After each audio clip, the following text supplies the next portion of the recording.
Hey, all right. Hey, Sean. Well, it's Cinco de Mayo, and we've got the Platinum Sombreros GM with us, so I think it's pretty fitting, right? I made You know fajitas what? tonight. I didn't even think about that. That's pretty good. This was the closest I could find to a sombrero, and I think it's like, Yeah, you look like you're fucking running the rice paddies in Vietnam yeah, in that thing. I think it's Chinese. But Tell Diane thanks for the hat. Hachima.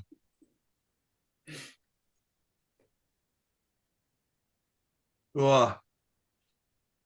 Well, the timestamp this thing, Justin Tucker got released today. You know that's football, but oh, the tight end, the kicker. Yeah, yeah, he yeah. was a kicker. I'm thinking Kyle He- Tucker.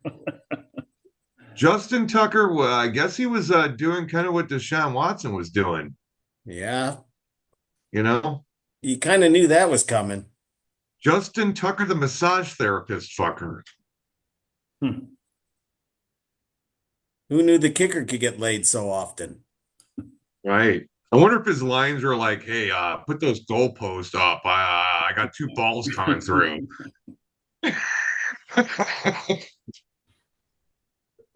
God. Oh well, he sucked last year anyway. I saw Imanaga went on the IL, huh?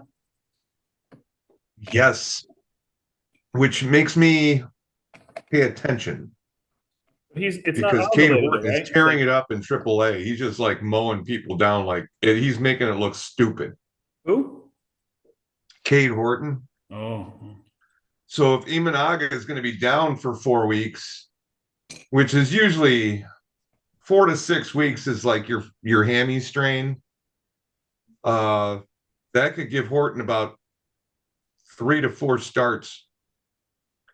And I don't know. We'll see. I mean, they haven't brought him up yet. I don't even know what the fucking, I mean, I don't even know who they're going to fucking put in his spot. I know they got a lot of days off come the next couple of weeks. So they might be able to go with a 4-man rotation, even though I don't think that's very smart because then you just burn out your other pitchers. But he's like the one you'd think they'd bring up. So we'll see. by the way, I'm looking at my NA roster right now, going, when you said Kate Horton before, and I said who, that wasn't intentional. I just want you to know. well, Horton heard the Who. There comes full circle for you, Has he been tearing it up this year? dude. Yeah, here I'm gonna bring him up on the minor league MILB. website. Yeah, MILB. Because I'm wearing the OU hat, and he kind of was mediocre until the College World Series, and he found a cutter and he blew it up. yeah. Well, he didn't forget that cutter. And because he was going to be a third round pick, and all of a sudden, because of the College World Series, 6 games, he tore it up, and then he was a first round pick.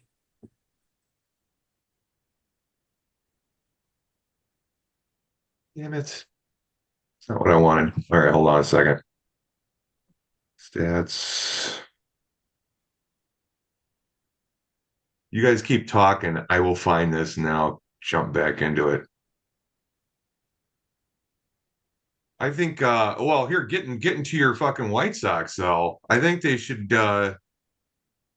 move Vaughn to a DH and bring up Tim Elko. I think they should cut Vaughn Or trade him and or bring release up. him or DFA him. Do something. Trade him But to the Red apparently Sox.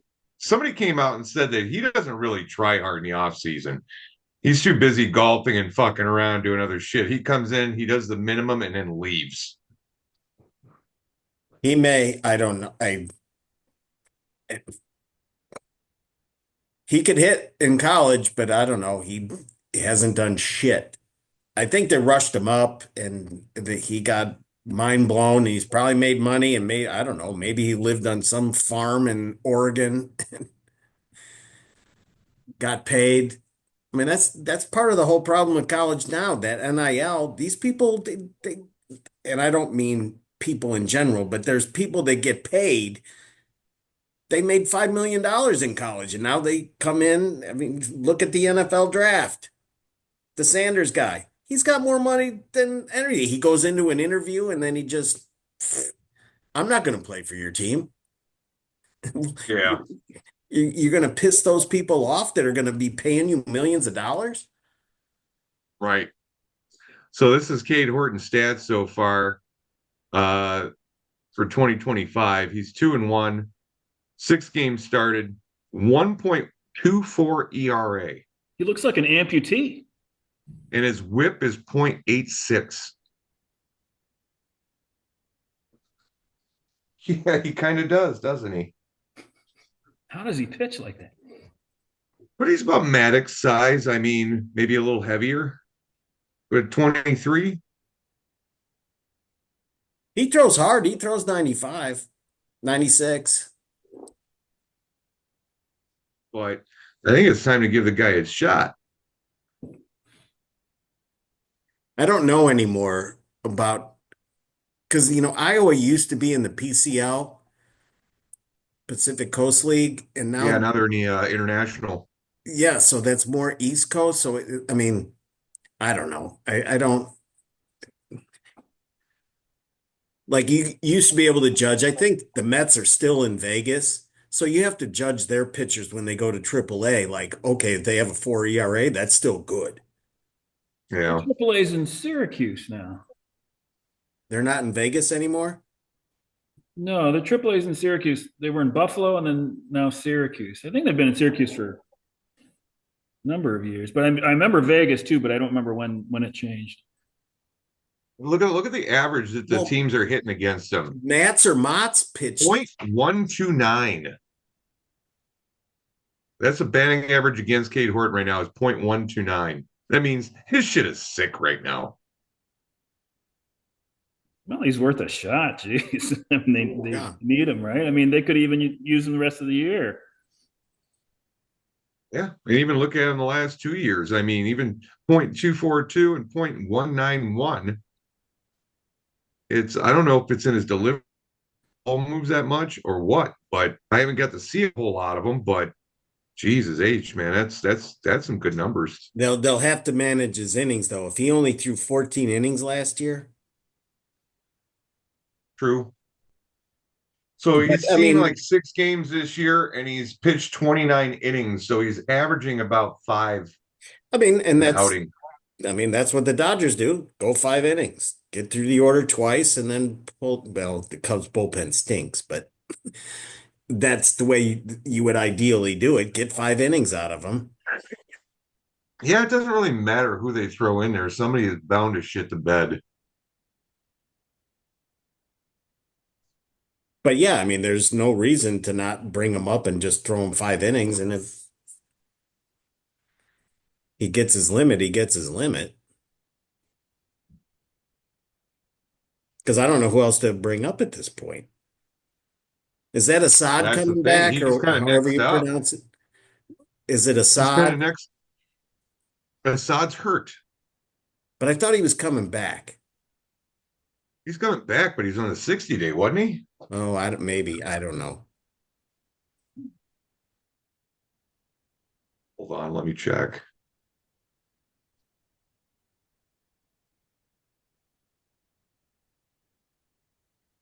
Just type in ass. Yeah. Type in Javier. Yeah, he's on a 60-day. So he's not going to be back Yeah, he can't come back before before June. June, Yeah. Let's play or after maybe 60 midway days. through June, closer to the end of June, maybe. Depends when they put him on it. That's true. They transferred him Wednesday, Yeah, but and it'll he's be been on it since the start retroactive. of the year. So Oh, grade 2 oblique. Yeah, who knows? he'd probably like end of the month, but still in the meantime, I mean, you need to find somebody. Yeah. So even if he doesn't stay up, he could get like 3 or 4 starts and then fucking go back down. Or if he's lights out up here, No, I don't see any reason they shouldn't at this point.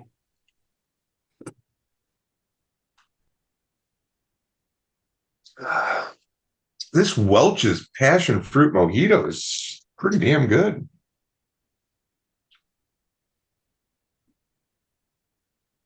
Welch's is Welch's? making canned cocktails, and this is really juicy. Anyway, sorry. Did you say Welch's? Like the fruit Welch's, yeah. juice?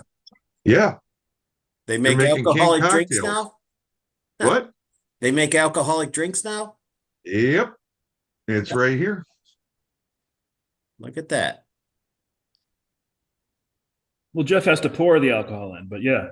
Yeah. No, the alcohol's in it. I mean, it's hold on a second.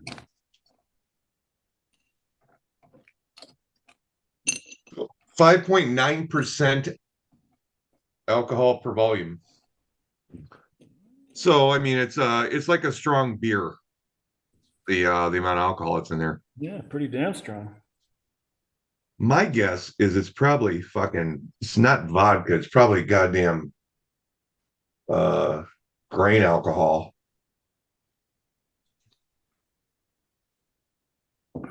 Which gives you a fucking hangover. Yeah. Yeah, it doesn't really say. So I'm assuming it's the same shit that's in like a White Claw. So you guys, are more well. You're there as opposed to me out here. But Cubs fans pretty Very excited. Or astute. are they tempered, or are they getting out of control, or what? What I think right now is that they watch it in bated breath. They're happy to see them get off to a good start, but you know, there's we've gotten burned before. And here's the thing: the injury bug could hit. There's a lot of things that can go wrong. It's early in the season, so guarded optimism. Let's put it that way. I mean, not I, only not I would only say that that's a good assessment. I think, I mean, I know people who are Cubs fans and they're like, okay, we have two injured pitchers now. What are we going to do? Yeah, one's gone for the year. Right. And, you know, I thought they pulled the plug early on Shaw, but I mean, if he doesn't come back, they need to fix third base too. You got to get him right. You got to send him back down, get him right before he comes back up. Because if you put him in there too long in an MLB atmosphere and he's fucking hitting, 189 in fucking June, then you got bigger problems. Then you got a guy who has absolutely no confidence in his game ever again. No, You I know, have no problem sending him down, but I don't, that replacement ain't any better. well, yeah, I know that. We all know that. No, I mean, the long-term solution is obviously fix them right, but Yeah. they should. The thing is, there's so many other guys on the team hitting that it doesn't really fucking matter. I mean, most teams you got like four or terrible teams. Let's put it that way. You got 3 or 4 spots that aren't hitting shit. If on the Cubs, if you only got one guy who ain't hitting shit, but he can field Yeah. at third base, then so be it. The rest of the guys are hitting and fielding and all that other shit. So it's not hurting you that bad. who are they using at third? I think, well, there was Gage Workman. They got rid of him. They brought Nicky Lopez back, but is he playing third? It's Bijan or Oh, Bruhan. Bruhan. That's it. Bijan. Well, I don't know. Ruhan, right? That sounds like Vidal? mustard. Yeah. I knew there was a Stone B ground and mustard. a J in Bijan. it, and it wasn't blowjob. Hello, John. Well, PCA, not only is he hitting enough to keep the job, he's really looking like a monster. I mean, it's He's better my than monster. it's better than I could have even thought. Like Don't you wish you had Javier Baez back now? even Javi's doing better. I'm joking. He's playing. most days, at least in center now, and he's looking all right. Yeah, he had a grand slam the other day or some shit. Yeah, I think he did. Yeah, here's the thing. I think what he's starting to realize is that he's on a pretty goddamn good team, and he needs just to follow along and keep up instead of trying to be the guy because he got paid all that money. You know, I don't know. He's like 24 a year. I mean, it's a lot, but it's not like Rendon Well, or it's a lot something, for his offensive production. Yeah, well, he's been like replacement level, right? I mean, Yeah, it's terrible. I mean, but now it's like now some of the younger guys are actually playing well and taking some of the burden away. You know, he's starting to come out of his shell. We'll see. Maybe he has a resurgence to his career. One person I don't think is going to have a resurgence to their career from that team from back in 2016 is Chris Bryant. I think his back has fucked him hardcore. that was such a puzzling sign at the time, even, and it's gone worse than you could even imagine. I thought maybe, yeah, he'll have good offensive numbers hitting in Colorado, but it still made no sense for the Rockies to sign him because they weren't going to contend. If they weren't going to contend now, they certainly weren't going to contend a few years ago either. Well, that was them like 3, 4 years ago trying to start to contend, and this whole shit fucking just blew up in their face. Yeah. Some of their guys didn't come through either. It's one of the reasons why I dropped Chase Dollander. I mean, he's not going to get any wins. He's always going to get blown up in Colorado. I mean, he's a great pitcher. If he was on any other squad, I would have kept him, but unfortunately, can't do that. I think that was everybody's dilemma, like talking about like in the what's that thing, the national NFBC, talking about they have a weekly fab budget that they spend on free agents. So like Dollander was a big pickup that week, but it's like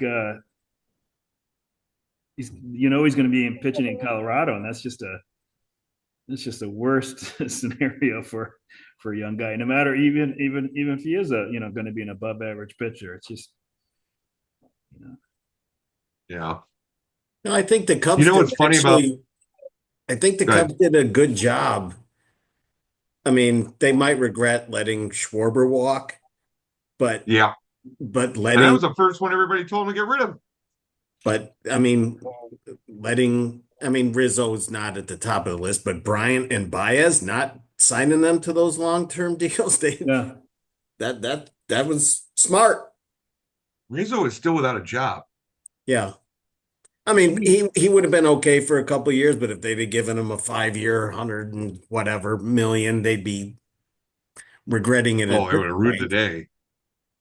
But it not signing Bryant to a 250 million or whatever he got from Colorado and whatever Baez got, I mean, those were good moves to not do it. Yeah, I mean, if Right. I was in charge, I mean, I'm sure I would have signed Bryant, probably Rizzo, maybe Bryant. I mean, I probably would have signed them all if I could. Rizzo was so Yeah. good back then, I mean, he was Yeah. a great hitter and damn good first baseman, and like there was nothing not to like. But I don't know if Well, they he had was pretty good for New medicals. York. Well, he wasn't good for us that year he got dealt away. He wasn't great. Um, but when he got to the Yankees, he took off. It was one of those things. He was kind of like struggling throughout that year a little bit. And then as soon as he got to the Yankees, that's when he started hitting home runs. And it's always when you change that scenery that gets their effort going, you know? Goldschmidt's doing great this Well, and year. isn't he an East Coast Well, guy that's anyway? exactly what I'm talking about. Huh? Isn't Rizzo an East Coast guy anyway? So No, I he's think it was West like, Coast. He was like from California. oh, really? Yeah, I believe Not Rizzo grew up in sure. California. No, actually, he's Florida. Hmm. He's a Florida guy. Yeah, because he went to the same school where that shooting was. Maybe you're right on that. Because he went down and visited that school. Yeah, he's done all kinds of like Mm. benefits and shit. Yeah. So yeah, he's from like Southern Florida. Maybe I'm just thinking when he got drafted by the Red Sox. And then they traded him to the Padres for who? Oh God, that was the cahoots deal. That was the GM that came over.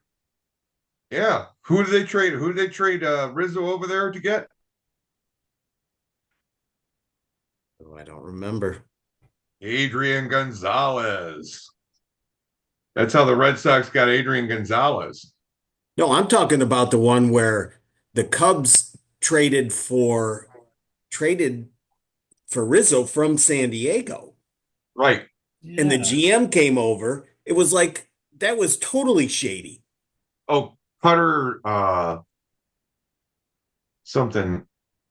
I can't remember his name. Do you remember who was part of that deal? I don't. All right, I'm looking it up right now. So that deal sent from the Cubs. Andrew Kashner and Jed Yeah, Hoyer came over in the deal. yeah, it was for Kyung Min Na, who was in the minors, and Andrew Kashner. For Rizzo. And then the next year, Jed Hoyer is on the Cubs. Yeah, and this guy that they traded for Rizzo has been playing in the KBO for the last 4 years. Actually, no, from 16, 17, 18, and 19. He's been retired since. Last year he played was 2019 in the KBO. He never played in the major leagues. That the other guy besides Andrew Cashner. Crazy. It was a good trade. Nice deal. Yeah, fucking great trade. Yeah, that is kind of shady though, if you think about it. I know what you're talking about, Sean. I'm just, I remember going, what? Yeah. Hey man, if you trade me this guy, we'll give you a job. Yeah.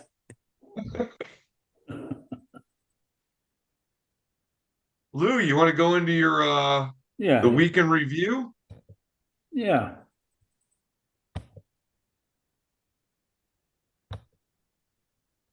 Let's see.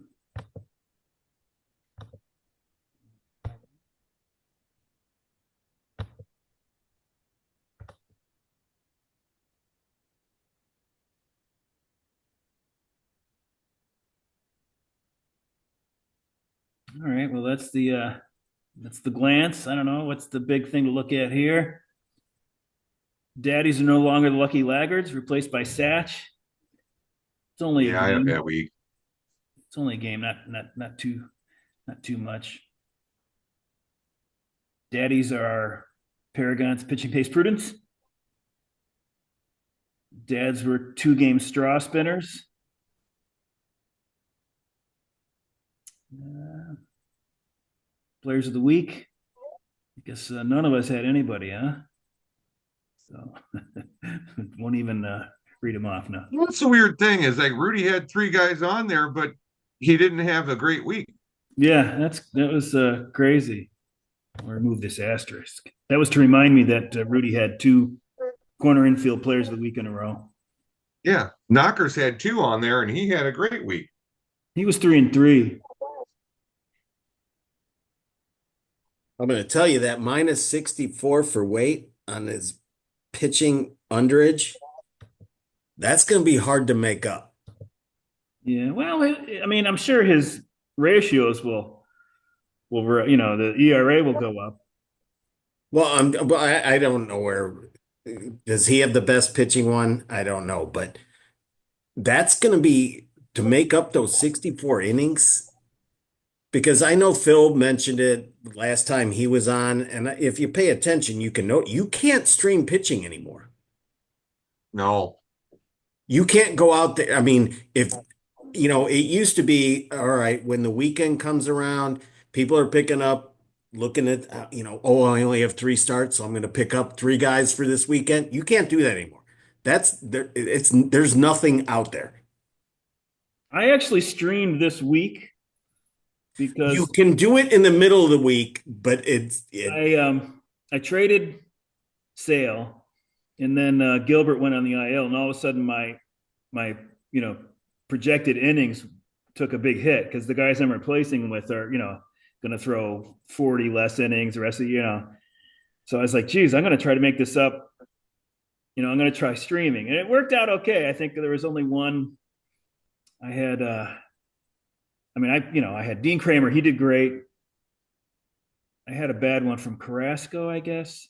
But yeah, the guys you're picking up are, not the greatest. But yeah, I don't want to stream. I just don't.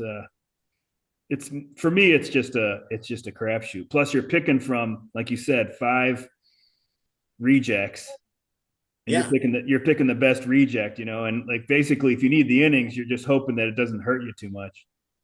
Well, that's the thing. If you go out and you stream a catcher, okay, he takes an offer, you get a 0.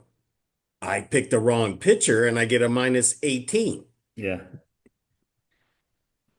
Well, I tell you, I think innings is not hard to make up, but the games I think is hard. Like I'm the whole year I'm trying to keep my innings and my games like above the projected 0 if I can, because I know I never end up there. At least at catcher, I know I'm never going to end up above 0 if I don't stream. So the games I think is much harder to make up. Like Rudy's down 34 games. That's hard to make up.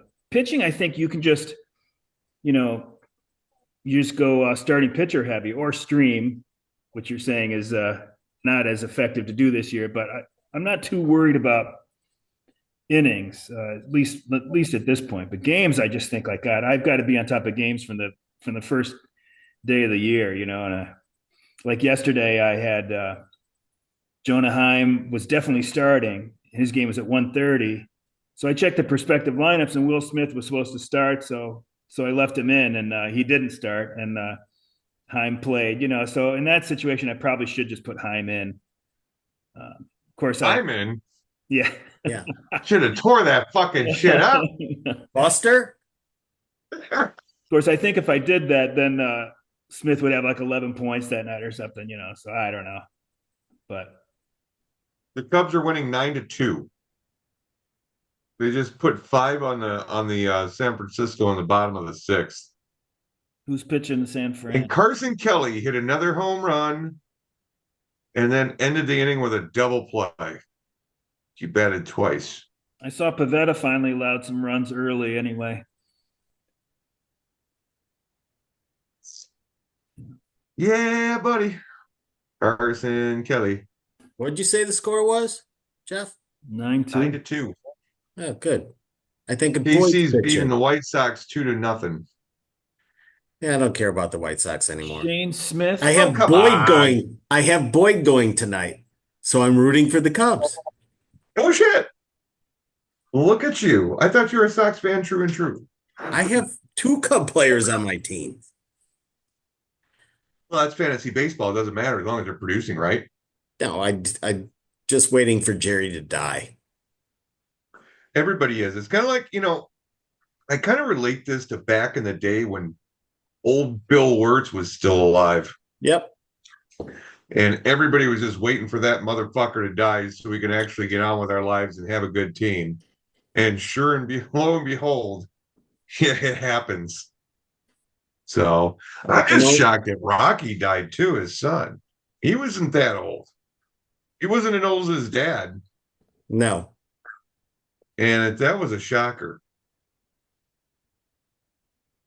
They got screwed tonight in the lottery. Yeah, you know what? That lottery. I mean, it wasn't that that bad. shit. I know. That fucking shit is stupid. Nobody understands what the fuck is going on. They're trying to be transparent, but nobody knows what the fuck is going on still. Aren't you an Islanders fan, Lou, or are you Rangers? I'm Islanders, but I'm real half-assed hockey. I mean, I used to get all the Islanders games, but we switched back to cable. We had the dish, and I only get like maybe 15 Islanders games a year, and a lot of those are against like the Bruins. I can't even listen to those broadcasts, Rangers. Like I get like national ones, and occasionally, maybe early in the year when they're trying to sell you the hockey package or whatever, I'll get Yeah. Islanders games. But anyways, I'm real half-assed. I know the players' names. I don't Well, know. they got the number one draft pick. Oh, They see, I got the don't number one even draft pick this year. They're gonna get the best player. know. Maybe.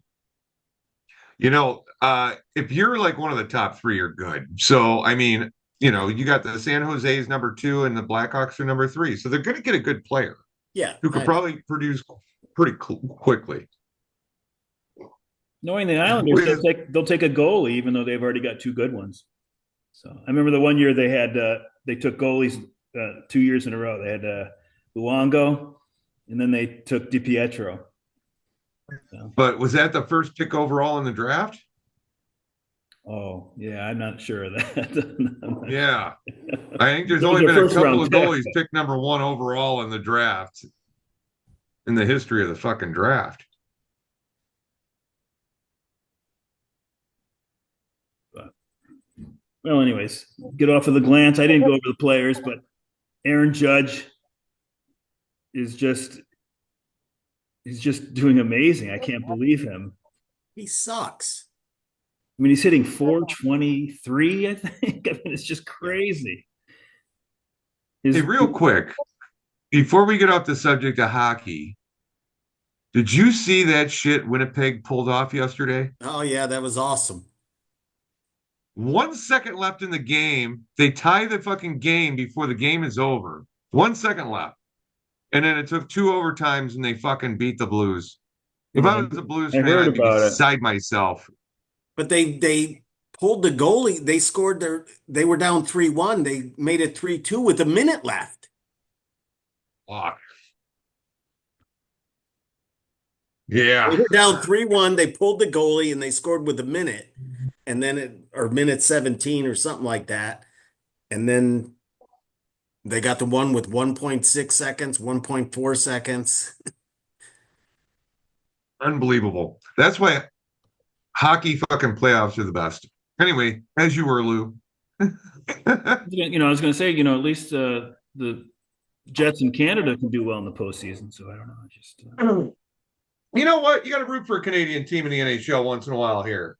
You know, I'll root for the Nordiques. They still are. dude.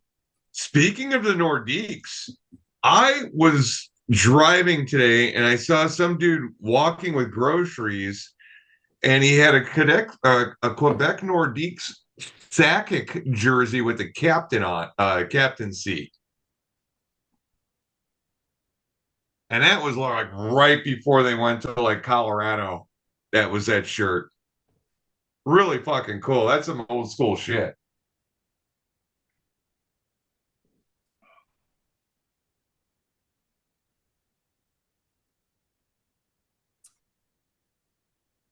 Really impressed by that. Because that was a true hockey fan right there. If you got a Sakic, Quebec, maybe not. He could have got a Goodwill and just like it just fit him. Um, but that's a gamer fucking jersey right there. That's a great player.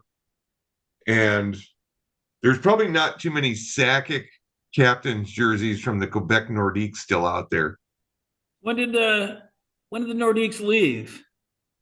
Shit, that was fuck. Oh, I can look it up. Where'd they go? They went to Colorado. Yeah, they're the Avalanche. Trying to think of. I'll just look up Joe Sakic. Hockey reference. Well, the standings. Best website ever. Yours truly went 6-0, and McBride's went 0-6. They're in a three-way tie for last. They're ahead on points. Then Hack and our old rookie Rudy, is technically in last, but it's a three-way tie. Knockers went 3-3, so Cows and Bazzotti both went 5-1. They're only a game and a half back now. You can do the math. They were 3.5 back just last week. Quebec moved to Colorado in '95. Anyway, go ahead, keep going. And what about the sombreros? I haven't written too much about the sombreros this year. You guys must always be like in the middle here, like not in last, but not up at top either. But You know, I'm missing. I mean, I went offense heavy, and Merrill and Langford have been out, and yeah, well, I mean Langford's everyone back, has right? injury problems. So Well, you're going in the right trajectory from last year, that's for sure. yeah, Well, 2 years ago you were like in third, I think, right? You finished third, I think. So I thought third maybe or you were going to have fourth. a good year, bad year thing going on. So we'll see. Well, it's kind of the way it goes. If I'm tanking, then I play for the next year. Look at that. Bizzotti and Norm, right behind Capital Naka's. I mean, Judge's production's probably worth at least a couple of games, right? So if he can Yeah, come does he back, got like 300 points already or what? if he can come, not that many, but if he can No, I come know back, that. oh, okay. If he can come back to earth, that would be helpful. So if you're listening, Chris, maybe give Judge a talk about pacing himself. You know what got me was that Carson Kelly already had 85 points this season when I looked the other day. And he doesn't have the plate appearances that a lot of the other guys have. No. So sombreros are getting a little bit Buddha. You're runner-up Buddha here. 13 and 20. Well, you should be 14 and 19. Well, you can rest your laurels on that, Yeah, I should have an extra win. right? Daddies are no longer the laggards. Look at that. You're only a game off. Only knockers are getting booted according to this, but I think it's probably not an exactly linear relationship. When you get to the extremes. So I don't know. It's probably less Buddha than we might imagine. Let's see how sombreros are doing. Hitting points for games played. Looks like you guys are in the normal range. 2.8. And pitching wise, you're 2.1. So you're on looking at the wrong column. 2.4. So that's lower middle range. Your non-save hold pitching points per inning pitched. How are you doing on games and stuff? Yeah, your games are right there. Your innings are a little bit low. I'm just going to look at the bullpen stuff. I don't know. If for some reason I got it way over here, maybe I should move this for next week. But here's your save and hold points for the league. So number one is Hack. So Hack's doing something well, right? They got the most save hold points. And Rudy's got the fewest, 25.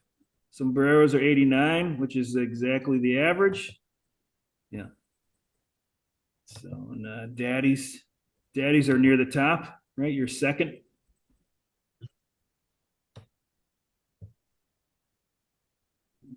So I got boned by Mason Miller the other day. He yeah, gave I up a didn't I grand didn't remember he slam was in the your ninth guy, but inning. yeah, I didn't remember he was your guy, but yeah, I saw Like, fuck, dude, come on, man. that. That's it. That hurt me. So predicted final, pretty wimpy, right? Capital Knockers on top. Weight is actually predicted for second.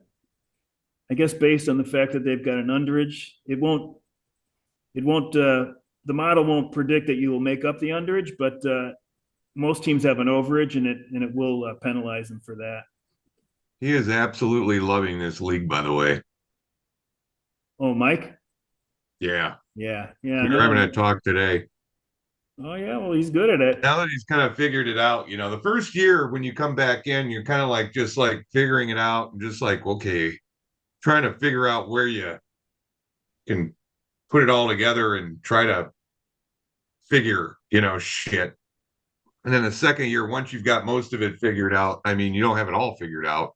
Might take you about 3 good seasons to figure it all out, I imagine. Some people grab it right away, but I think a I lot, mean, yeah, we've a made lot it a of it's little just more. like a lot of it's just like because I'm playing in a league for the first time this year, a local league here, and then I'm the second year of another local league. And a lot of stuff in the first year, you're like, oh, okay, all right. So next year I'll do this. It's like, Right. so the three of us are predicted between seventh and 10th. So it's not predicting the three of us will be hoisting any trophies, big or small. But Well, and in along those lines, when you're talking about like, oh yeah, I'll figure it out next year, I didn't I didn't really think about adding that 13th player. That messes. Like I said before, you don't there's not pitching out there. There's however many less players out there yeah, to go. Like if you want to go stars and scrubs, you got your $1 player. I mean, I've always said I want to do that, and I fail to do it every time because I get attached to somebody. But there's not people out. Wow. I guess it's in comparison to what we're used to because I'm playing in this single league, roto league, and like you can't get a starting pitcher. I mean, you literally cannot. There are none. Like this week, I tried with my first pick to pick up Hogland from the A's, and I knew I wasn't going to get him, Yep. and I didn't get him. So I've got six starting pitchers, and I would have nine if I could.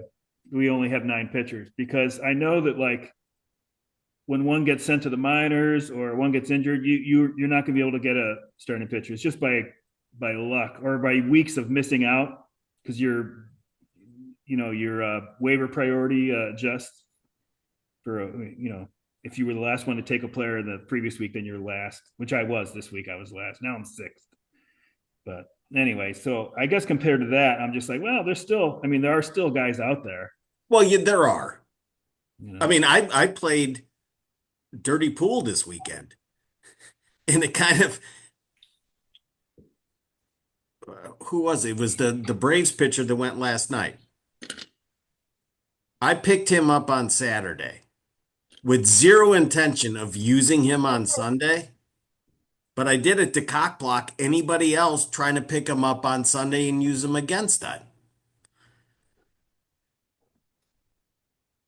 But And he ends up getting the win and throwing 5 good innings against the Dodgers. See what happens when you try to cock block us? It Well, actually I works. know. But it was like, I mean, I literally, I was gonna click on it, and I said, I don't know if I can do that. I walked away for 15 minutes. Came back. I go, fuck it. I'm the not And it gonna worked pitch out him for you. anyway. the only reason I did well this week was because I Oh, did you that didn't pitch him? streaming. I No, had I didn't pitch him. I dropped him the next day, but then he's on waivers for 4 days. Gee, that fucking sucks. 3 days. Now you wonder why there's no pitching out there. You want to Well, complain about that shit? You're part of the problem. it's either join the crowd or lose out. Okay, so then everybody joins the crowd, and then there's no pitchers available ever. Well, that's kind of the way it goes. Well, you're sacrificing a roster It's spot. not the way it's I'm not supposed to going to be, do it though. because I don't want to give up the I roster spot. understand that. In the ideal world for me, and I understand that nobody else wants this, we would lock our rosters. We would do waivers on Monday morning at 3:30, and then your roster locks. And then you have your roster for the week. There's no claims, drops, and you have who you have. If Yahoo ever, which Yahoo moves at a glacial pace with these things, but if they ever went to like where you could do moves twice a week, like a lineup twice a week, I would be, I think I would be for that. At least bring it up to vote because if you could set it Monday through Thursday and Friday through Sunday, because it just sucks to have a guy get hurt Monday night, Tuesday, and then like you're just screwed the rest of the week. It just sucks. I don't No, know. I'm not suggesting. I understand. It's because I'm busy and I don't have time to be looking to manipulate my roster. It's just to get my starting guys in every day. So I'm not suggesting. I don't want to bring it up for a vote, but I'm just saying personally, for me, it'd be beneficial if just you'd had a weekly league and rosters lock. Yeah, I mean, I've heard, I don't know where it is. Maybe it's on Fantrax, but like I've heard setups where you can do moves twice a week, line up twice a week. And that makes sense to me because that wouldn't kill you to go, the guy gets hurt on Tuesday and you miss out on Wednesday and Well, Friday I don't and mean Thursday. lock the lineup. I mean, you're again, if that's Oh, your I see what five you're saying. bench players, I mean, it's just you have whatever we have, our 25-man roster. You can still make adjustments Oh, I every see what you're day. saying. Okay, I was thinking the other way. Okay, because I was thinking the daily moves. That's what come October. That's kind of like No, you can make daily moves. It's just that yeah, your yeah. I know. your I your didn't really roster understand it lock. first, but I was thinking like in this league, the daily grind is such like you get to October, and that's one of the kind of the nice things about the offseason is like you could actually like live your life and not like be checking Oh to yeah. see if your guy is playing or not. On Saturday, we were supposed to play this outdoor thing called the Daffodil Festival, and we were going on like 5 o'clock. And a friend of mine's band played a couple of bands before us, so I went and saw them. But when I got there was like bad Wi-Fi there, and I couldn't make any moves, and I was freaking out. I was restarting my phone, and every like fifth time it would like let me in for a little while, and I because I knew the Mets game got rained out, so I'm trying to take. I don't think it was. I don't think. No, it affected another league I was in, but I'm trying to get Wilson Contreras out of there, and because I have him in another league, and and I was like, screw it, because this other league doesn't have this other league has so much of a maximum games played that there's no way you could ever reach it. I think it's like 180. So it doesn't matter. You just want guys, even if they're not starting, you want somebody in that lineup spot. Like for Easy us, you pinch might think hits. like if I have an outfielder who's not starting that day, then I'll take him off. I don't want that partial game. I don't want the one at bat in case he does get in to pinch hit. Until the end of the year when I know I'm going to finish under, then I just leave him in. This time of the year I'm still optimistic that maybe I will reach the max without doing that. But anyways, like and the beer league is it's a constant thing. Like you do something and then you come back and it's top of the first and the fucking game started and you didn't move the guy down. It's how it is. It's like basically I want to check my lineups as often as I think of it, because time passes and I can't believe like, oh my God, it's been 3 hours and I'm screwed because it's too No, late. it's in a rain delay, and you had the guy in there, and you can't take him out because you don't. I mean, the game didn't even start, but you can't take him out at that point. Yeah. And then it gets rained out, and then well, you lost out. So beer league, the daily moves it's a real grind, it's a challenge. It's definitely, No, I again, I'm not making a big deal about it. I'm just, it would be I'm not easier. refuting, I'm not trying to refute what you're saying. I'm just saying, how it is. Like even, for me, I mean, I love the league, but it can be a grind, Yeah. especially, I guess, especially when you have, younger kids, you got more to keep track of, but even now when I don't have that life anymore. It's like, I don't know, you're just living, you're just watching something or you're out doing something and you're like, oh shit, what time is it? Or those Yep. games that start at weird times, 6:10 or oh fuck, the game started at 12:30. Are you kidding me? It's stuff, it's just Well, no, I came home and I was like, what? Why are we starting a game at 5:30 Central Time? But it was, I don't know, it was sometime in the last week there was a 6:30 Eastern start time. Like, yeah. what the fuck is that? I guess that's what's nice about football. It's like there's like just set times, like there's Yeah. Thursday night, there's Sunday 1 p.m. Eastern, Yeah, you're playing at noon, you're playing at 3:30 or 4, you're playing Sunday night and you're playing Monday night or Thursday night. yeah, or like that Patriots Day game, like that Well, hasn't bitten me in yeah. the ass for a couple of years now, but it's such a nightmare when it happens when I realize, oh my God, because I'm at work when I'm doing that. So I'm doing work stuff. And then I'm like, holy shit. Okay, from now on, when I first get into work on Patriots Day, that's the first thing I do. Before before work, I got to make sure I copy that thing over because otherwise it's like it's updating in real time. So like all of a sudden, like a doubles thing comes out, like how it does that. Like I copy and paste from the full standings on the Yahoo page, Right. and but it updates live as soon as the games are starting. So then I'm like backing things out to make it agree with what the. Oh Jesus Christ! I hate I when don't even know how you do that. Do you just copy the, like, how are you copying it into Excel? I just copy it here on the raw page. So this is right from that full standings part. Yeah, well, how do you download it into that? I just I just select it and copy and paste it. Oh, Yeah. Not each, like you just take the big box and then do that. I'll just like I'll just if this was the Yahoo page, I'll just copy that over, whatever. And the only thing I do is I convert the innings because they do it like 0.1 for a third of an inning. So then Right. this converts that to thirds of an inning. gotcha. That's the only thing I have to do. And then everything else, as long as I remember to do it and sort the teams alphabetically, everything else fills in. So this is the prior week down here. So the difference is the stuff for the week. Sound like you said it acrobatically. What is it? Maybe I'm hearing my hearing's going, but it sounded like you said acrobatically. Alphabetically? Yeah. Acrobatically. Oh, I don't know. Maybe. I don't know. But well, here's the hitting rate stats. Let's see who was good. I think it was Cows. Cows had the top OPS and Satch and the littlest. Is it just for this week, or is this That like, was just for this week. Yeah. yeah, I had bad hitting and decent pitching. Yeah. Dads were 11th in OPS, 13th in weighted on base. That's an approximate based on what the 15 stats that we keep track of for hitters. Uh, Sombreros were pretty good hitting. Fourth. Yeah. Bad guys are just looking at pitches go by. They lead in walks. I'll be right back. I gotta let the dog out. Who? Jeff, Oh, don't do Jeff, it. Jeff.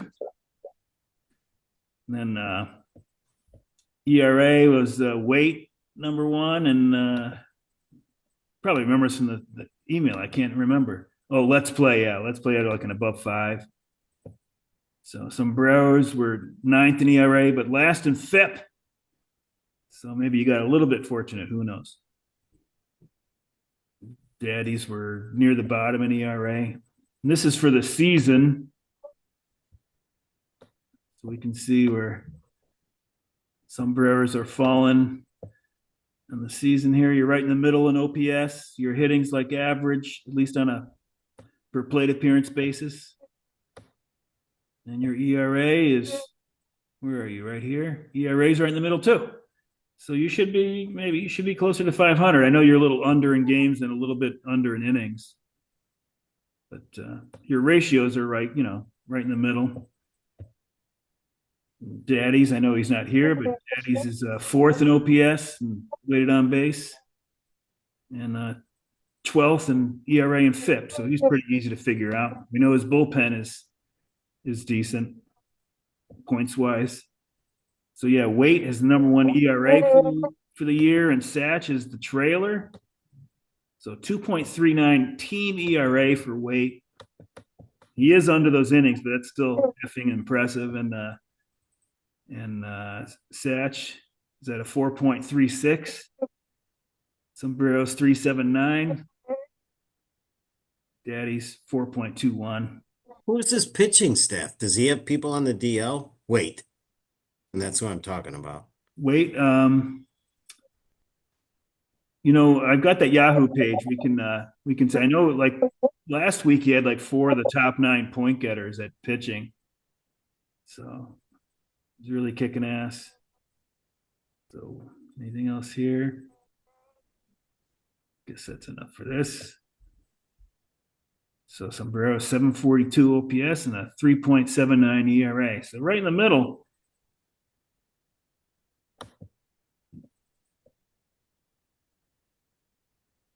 I guess that's enough of that. Yeah, if I bring up the Yahoo page, we can see. I actually have it. Um, I have it set up to go to the hitters first. So look at that first.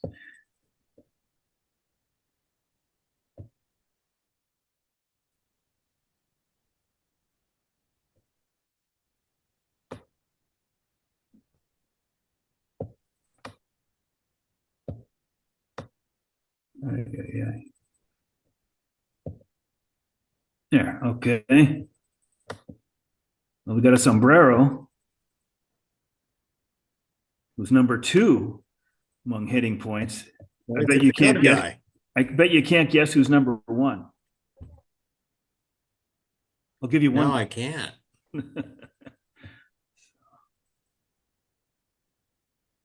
So yeah, Judge is on top with 181. Knockers also have Corbin Carroll at number four. And there's the sombrero, number two, Yeah, Kyle I traded Tucker him Corbin Carroll. last year. Yeah, I traded him for Tatis Jr. And then I didn't keep him in Tatis anyway. I saw Tatis hustled a double, and then he stole third, and then he stole home on a pitch that got away from the catcher, but it wasn't far from home plate. It like got maybe, I don't know, 15 feet away from home plate at most, but he got in there. So yeah, it's good to see. I mean, Tatis is hustling. Eat crow. And then Rudy's got Pete Alonso number three, and That's Spears. crazy. He has 9 home runs. I think his career high is 17. And that's when he sold out in the minors to go. And I think he had 17. You talking about Carroll? No, Pete Crow Armstrong. Oh, down here, yeah. Well, here's the one thing you got to take into account, Sean, is that the hardest throwing guys are in the major leagues. And if you're barreling it up, the ball is going to fly a little farther. That's simple as that. Well, there you go. That's my point. I don't know. But I think that has a lot to do with it. Well, you can see rounding out the hitters, Spears got Bregman, Shohei for Let's Play, Schwarber for Satch, and then PCA for the dads. Dude, the Cubs have Suzuki, Tucker, and PCA all have 9 home runs. And I think Carson Kelly got his seventh today. And not to mention you got Bush, who's got like 6 or 7.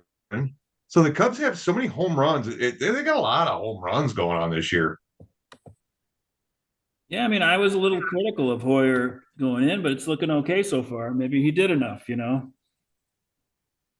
I mean, they have to go for it. So whatever they need, I'm sure they'll go and get because that The division's problem I winnable. see though is that at the end of the year, they're going to say PCA is just as good as Kyle Tucker. Why don't we just keep him and then fucking, let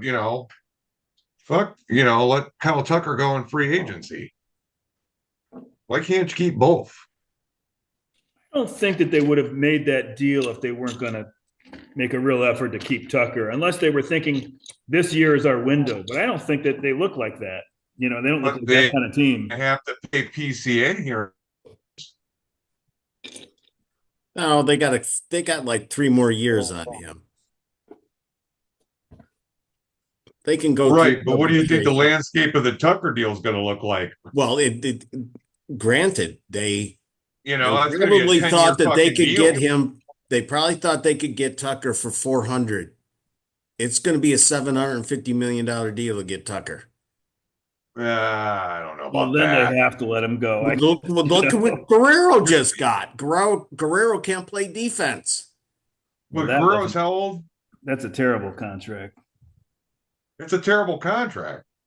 Yeah, it's going to be like, Understand that. okay, when he's 41 is when the contract's up. I guarantee you Tucker goes for more than 600. Or maybe the Cubs will luck out and Tucker will get hurt and miss a couple of months, but they'll still make the playoffs. But then it'll bring down his value by quite a bit because he's been hurt. He was hurt last year, wasn't he? Yeah, Yeah, but I don't want to see that he missed happen. 2 months. So I just think that I can't imagine a scenario where Tucker gets less than 500 million. No, I'm with you on that. he plays good defense too. So that Judge deal, it's 360 for Judge. Yeah. That's looking okay now. Oh, Jesus Christ, yeah. For how many years? 9. I Yeah. mean, he was 30 at the time, though, right? I mean, Imagine having Mike Trout on there for 50 million for the next 10 years. Wow. Well, man, the pitching has really fucking come up here. That Yamamoto, now that he's not hurt, what a fucking guy, huh? yeah, Yeah. And yeah, then wait till next year's got the top two. yeah. It was more impressive. We looked at it last week, and they had like 4 of the top 9. But yeah, they got Freed and Hunter Brown. Let's see where their guys fell a little bit. I'm sure they're right below here. Good old Freddie Peralta's up there. Pavetta and Eovaldi just below. Yeah. Well, Pavetta got fucked up today, so Skeens. I didn't know he didn't. That wasn't him. Who's San Francisco's pitcher? I know Pavetta allowed some runs early. Oh, I guess he didn't allow too many. He allowed 2 early runs, but it looks like he settled down all right Yeah. against the Yankees. Forgivable. Not going to get the win there. Probably not. Yeah, he must be out of the game, right? Or would they Garrett tell you that? Crochet having a great year. Jesus Luzardo. Yeah, for the knock. Jesus Lizard. Freddie Peralta, he shut out the Cubbies, right? Yeah. That was him yesterday, right? Mm-hmm. So yeah, Yoshinobu for McBride's number Tyler 3. Mahle. Crochet for the Sombreros. Logan Webb, let's play. Hunter Green for the Cows. Tyler Mahle just slipping over the horizon here for Bizzotti. We'll sort it by. It's just a wild mix of the guys who are on top right now. I mean, Crochet, you kind of expect that. Hunter Green, kind of expect it. Max Free, kind of expect it, but I wasn't really thinking Hunter Brown was going to be like, No, he scuffled for a couple years. I mean, he yeah, always I never had thought good. he'd be up at the top or Logan Webb would be that high up right now. Either Jesus Luzardo or Tyler Mahle Chris or Pavetta for Bubich. that matter. Chris Bubich for Bubich Sats. is another one. It's like I was trying to pry away Brian Wu from fucking Bizzotti in the offseason, trying to give him Mo Hop and somebody else. And he wouldn't go for it. I wish he would have. Paul will stand tough on I think it was probably 3 years ago. I tried to trade probably a catcher. I don't remember, but no, he wouldn't do it. So, Yeah. Stand pat. Hey, what's that? Not to single out holy cows, but what is the day to day on Mackenzie Gore? where is he? He back down. There he is. Right here. Oh, oh, you can't Because see he my pitched pointer. well yesterday. He remains sore after tweaking Oh, his ankle. yeah, that's nothing. Yeah, that's nothing. He slipped and fell in a wet. Oh Oh, I man. saw that happen. Yeah, they were playing through. It was raining pretty good at the time. They didn't stop the game, and actually, it seemed like the rain did let up. Maybe the next inning, but it was ridiculous. He finished a pitch, and his foot gave out, and he landed on his back. I mean, like Oh. that's like, oh, come on. I don't know. No, it's fine. I mean, he's pitching awesome. He's doing what he was supposed to do for the Padres. Well, I meant like the umps. I mean, you got to think like these guys are making a lot of money. Yeah. So teams are paying them a lot of money. That's what I should say. Like, let's look at the saves guys real quick. So Robert Suarez for Satch, and he's got the most saves in the league, 13, and Andres Munoz has 12. Finnegan for the Dads, 11. And Mason Miller for the Dads 10. So that's a nice combo. Estevez 9. Yeah, but you got minus 13 that one game. You guys gave up a fucking grand slam. And we got a few Bad eights. pitch. Got a few eights here. Bautista for the Sombreros is 6. Yeah.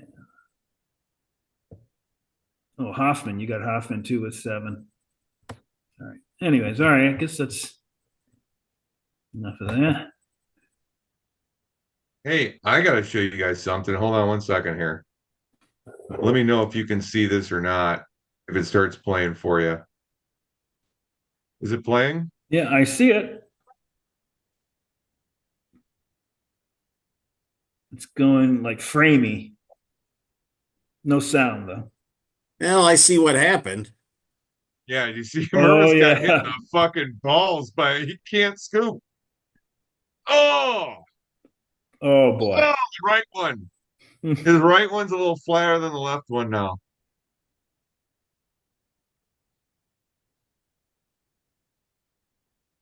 That'll Ow. leave a mark.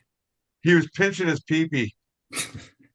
The Reds brought up an outfielder, I guess, in the past few days, and it looks like he broke his wrist on a ball, on a fly ball. He was playing left. McCallahan, I think that's his name, or just Callahan, Callahan, your wife's a lesbian.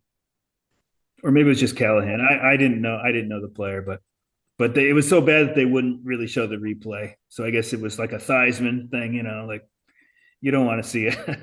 Yeah. Like all the players, even on the other team, like were like they had their hands in their head, like it was just everybody was kind of just felt bad.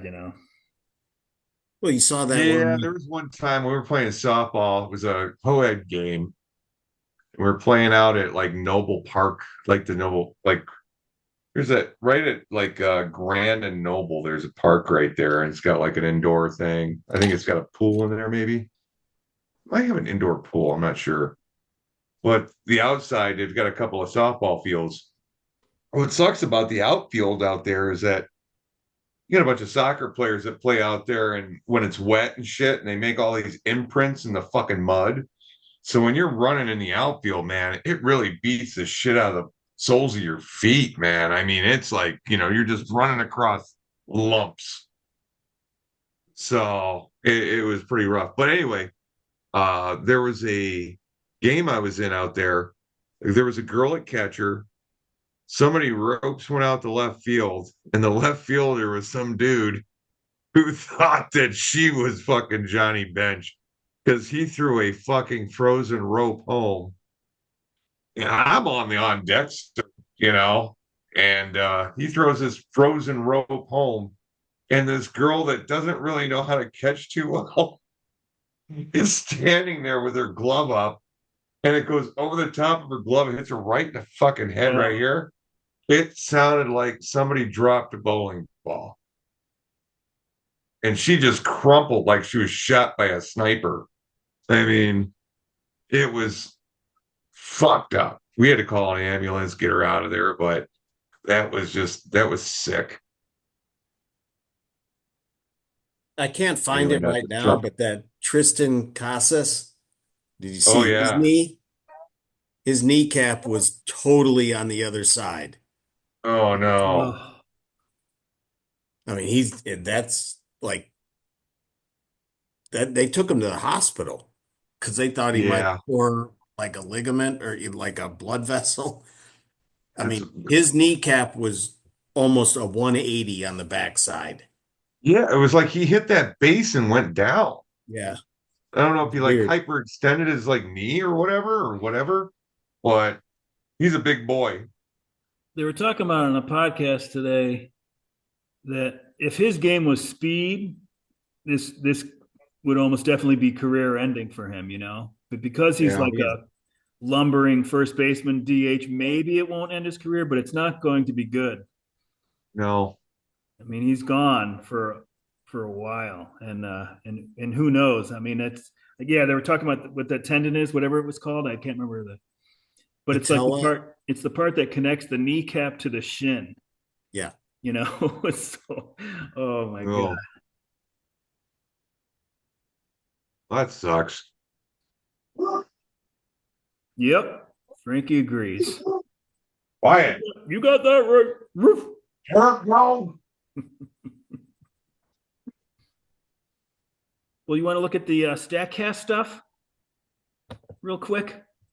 I like to check in on this each week just to check on the new parks.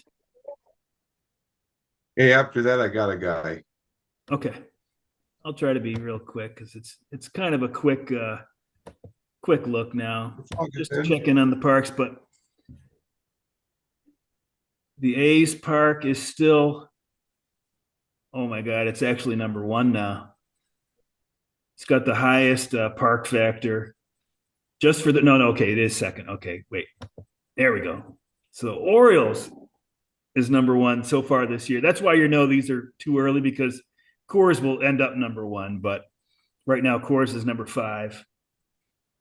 But so that new park, the athletics park, is a big hitters park. I thought people were overestimating how good of a hitters park it was going to be, but looks like they were right and I was wrong.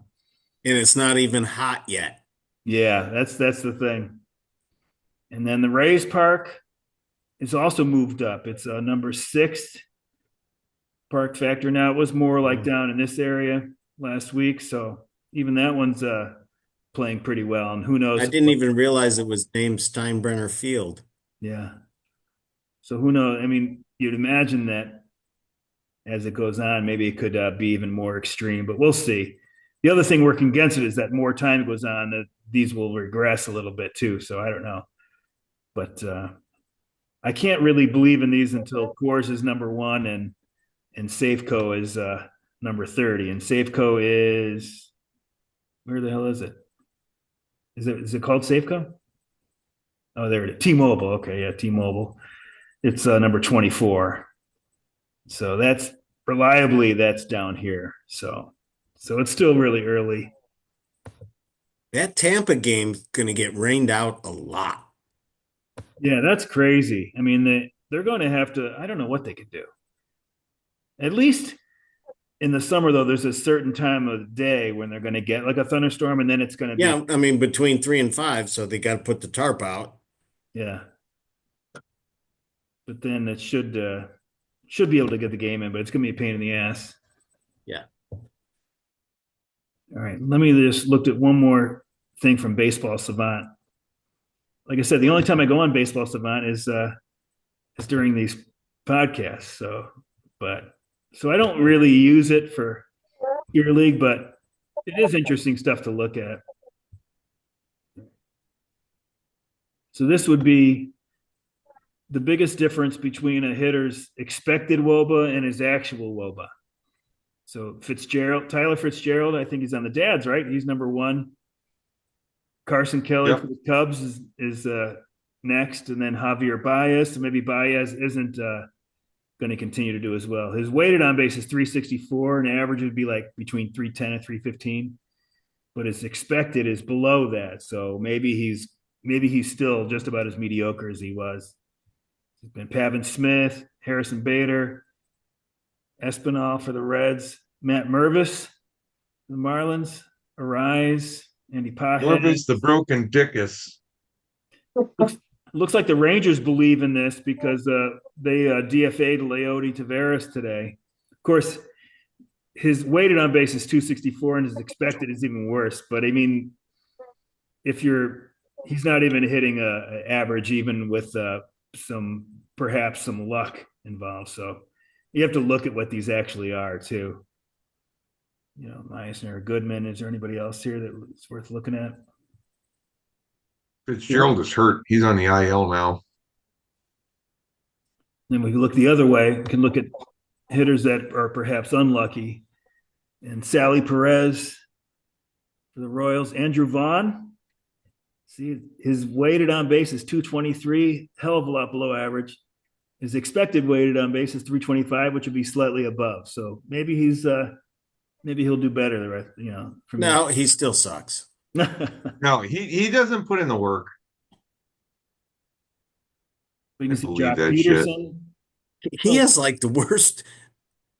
I heard something today on MLB radio They said Jock Peterson is by far the worst hitter in baseball right now. Well, Yeah, he's on point this. oh nine four. He's number 6 on this list for being unlucky, but even his expected is 244, which is way below average. And so even though maybe he's not doing quite as bad as his 163 weighted on base, which is like almost just a little over half of the league average. So I don't know what his runs created plus metric would be, but I would estimate it's probably around 60, something like that, maybe less. But even his expected is below. So. But anyways, Semien, maybe you can expect better things from him. His expected is right about league average, and he's quite a bit below on his actual. Dylan Cruz, out of Lopez, Joe Adell, Kerstad, Matt Olson, Brian Reynolds, Corey Seager. Has been shit. See Seager, Corey Seager down there? Seager's Holy at shit. 348, which is above average. His expected is way above, 100 points above. So that's a Satch guy, right? All right, just do the same thing for pitchers, okay?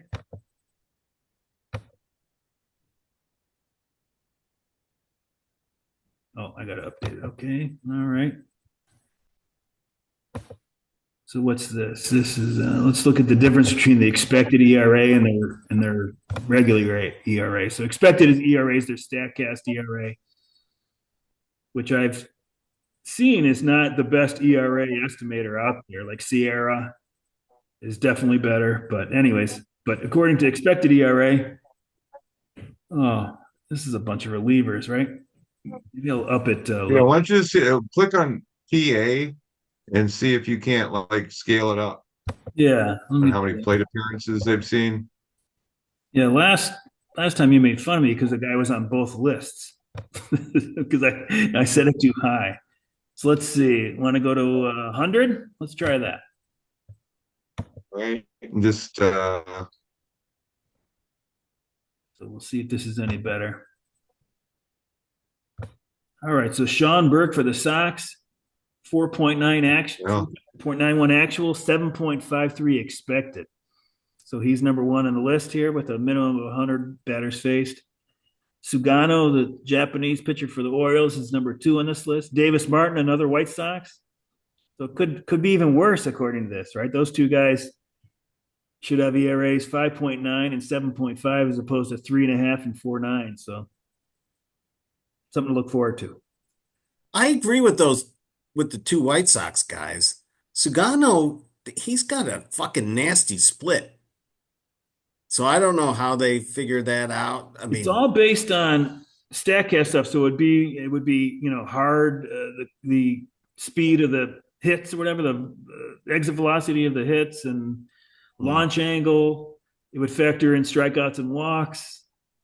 So it's I've read stuff, and I actually did a little study myself that xERA is definitely not as good as a lot of the other metrics for predicting ERA. Sierra looks like it's the best one. There's something called pitching plus, which is a combination of stuff plus and location plus, if you've heard them talk about that. Yeah. But those are expressed in compared, 100 as league average. So you have to convert it to ERA, which I did, and then use it to compare it to like xERA and Sierra and stuff. But when I did that, just a limited look. I mean, it was only one season I looked at, 23 into 24. Sierra, pitching plus was the best, and then followed by Sierra, and xERA was down the list. It's not as good, but I still think it's interesting to look at. It's you don't have to take this as gospel, but no. But Sugano might be exactly the kind of pitcher that this metric is not going to accurately, represent. Well, unfortunately for the Orioles, he's their number 1 starter at this point. Yeah. Well, if he was pitching as a 4 or 5, he'd be phenomenal for them. They got Lollygagger Kyle Gibson back. Yeah. I didn't start him yesterday because I didn't really need the points, but also I was like, I think it's more risk for me to put Gibson in than it is to like leave him off, because the first start was a complete disaster. Yesterday's start was like just mediocre. It was like 4 innings, 3 runs, that kind of thing. Yeah. So, but I think I'm going to keep him. So the Gaggers are still going to roll with Kyle Gibson. We'll see. We'll see what he does. He's 37, so I don't know. I mean, it's possible that age is catching up with him, but it's also possible that it won't yet. So I don't know. But anyways, so Imanaga supposedly is, according to this, 2.82 and a 4.59 expected. Maybe it doesn't like the Japanese pitchers for some reason on this. I don't know what they would have in common besides being Japanese. I mean, but you can see the players in this list: Tyler Mahle, Max Fried. So Fried's a 1.01 actual ERA and a 3.25 expected.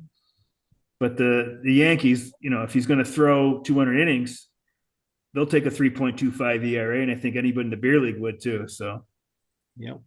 doesn't mean, oh boy, drop free, trade him now, sell high. But Randy You Vasquez, say freed, I say fried. Bubich, that's Satch's guy, 1.98 and to a 3.62. Max Still, Fried, teammate of still Jack good. Flaherty and Lucas Giolito in high school. Same team? Yep. Yeah, yeah. Same high school team. Probably mowed through the World Series of the state, I'm No, sure. they did not. They lost in the first round of state finals. Those like the, I don't know, Elite Eight or whatever. They lost to a middle school girls team. Yeah. Couldn't believe it. Those girls, they had Oh, some big girls in there. Well, Giolito and Fried were seniors and Flaherty was a freshman. Flaherty played shortstop, but he was their number three pitcher. But whatever, I think Giolito started and they lost.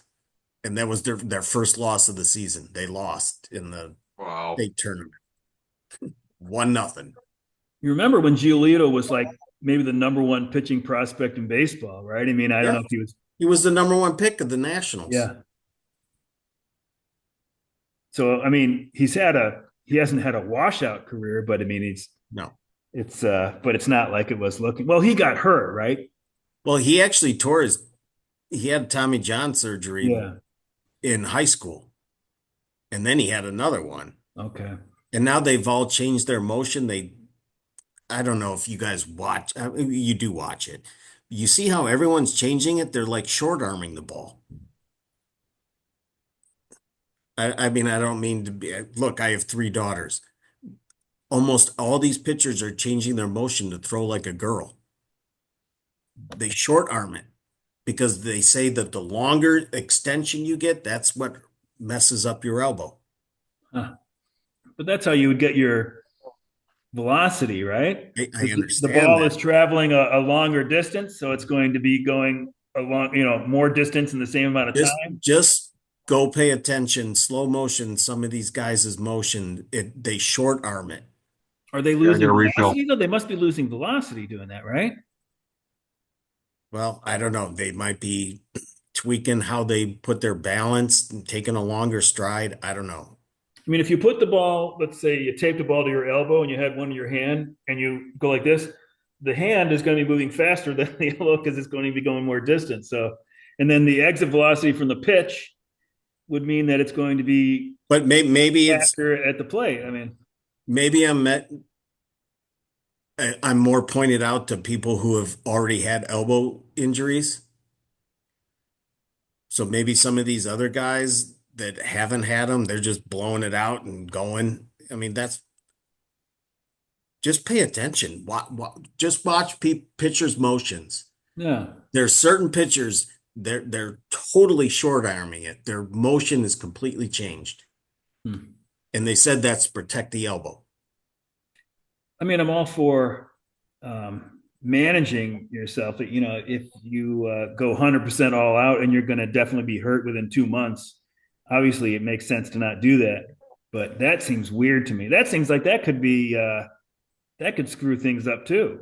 Like it seems Well, like whatever your natural motion is, that would be the smoothest, right? Like this would be too herky jerky, right? Could be more in the elbow or something. I don't know. Well, I don't, I'm not as up to date on it as like this driveline stuff. They're all about how many rotations you get, the spin rate. And maybe if you get a more spin rate, even if you're throwing it 2 miles an hour less, it has more movement. I think that spin rate could be a real underappreciated. Well, I mean, I'm sure not, not by the people that are looking at this every day for their livelihood, but I mean, I could see that that would be, an elbow injury, causing an elbow injury, right? Or your massive spin rate, and like they're tracking it now. So like, hey, Lugo, you got the highest, spin rate in baseball on your curveball. You get it in the guys' heads, and they're trying to like, I got to maximize that spin rate, right? And that could screw you up too, just as much as throwing 99 miles an hour all the time. I don't know. No, I agree. I mean, it's so analytic driven now. I don't. Hey, when I played, it was throw the ball, pitch the ball, hit the pitcher's or the catcher's mitt. I hope that this next round of analytics, this bio medical or whatever it is, bio whatever, looking at the athletic motions, maybe, if that limits injury, if it lowers injury, I mean, we'll all be for it because it's just such a pain in the ass to have these pitchers you get excited about. And it's like you almost expect it's a guy goes through the year and doesn't get hurt. It's like, it's almost that's more of a surprise almost, than, Well, I did that with my NA rosters. I used to be, oh, this guy's a top pitching prospect. I no, I'm going for hitters now. Just because every other pitcher blows out their arm yeah. because they're throwing 99% for 5 innings. And I don't think that's good for your arm. And it's just a safer pick to pick a hitter if you're going to bank on someone going for the future. Now, if the pitcher stays healthy, whatever. If you have a Chris Sale that it avoided injury forever and you get lucky, or a Randy Johnson, whatever, some guy that has a funky motion that it works out. But How about those two guys, Randy Johnson and Pedro Martinez? If I yeah, was some half-ass scout back then, which I guess I was, like just like being a fan, if I was going to pick out two guys that I thought would get hurt, definitely not have those guys would have been on top of my list. yeah, Pedro because he was so tiny, yeah. so skinny, and Johnson because he's a freak, So you figure those guys wouldn't have long careers, and they both did just fine, So No, absolutely. you can't predict it almost. I don't know. I mean, well, I guess that's what they're attempting to do, and God bless them because I think we would all love to know what the secret is, with keeping a Justin Steele healthy so he can pitch as opposed to, yeah, we got a good rotation. We got Steele, we got, and then boom, he's gone. And it happens all the time. That's why teams need you need 8 pitchers. I mean, people made fun of the Dodgers for having so many pitchers at their disposal, and what they have like 4 healthy right now. Yeah. You know, jeez. Tate Horton's 23. He's pitching well. I say you have to give him a shot. In this situation, keep it going. Hey, I got to take a quick break. So you guys talk. Well, I'm just going to look at Oh, this is the other side of the pitchers. These are the ones that ERAs are higher than they're expected. So Marquez for the Rockies is on top here, but his expected ERA is a 5, but his actual is 9.9. Anyways, even if he was pitching up to his Statcast metrics, it would still. Well, I guess a 5 ERA in Colorado, they would take it. They would probably sign up for that right now. yeah, a 9.9 Jesus H.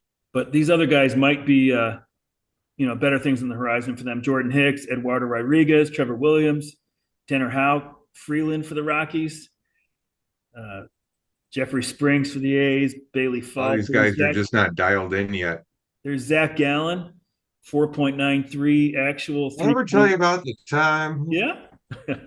3.8 expected. So Gallon, don't give up on him yet. So Carrasco's at a 5.91 and expected it's 4.81. And I can tell you that in that AL Roto League, the guy that has him, which isn't me, would be happy with a 4.81. Zach Wheeler, 3.48, expected 2.48. Yeah.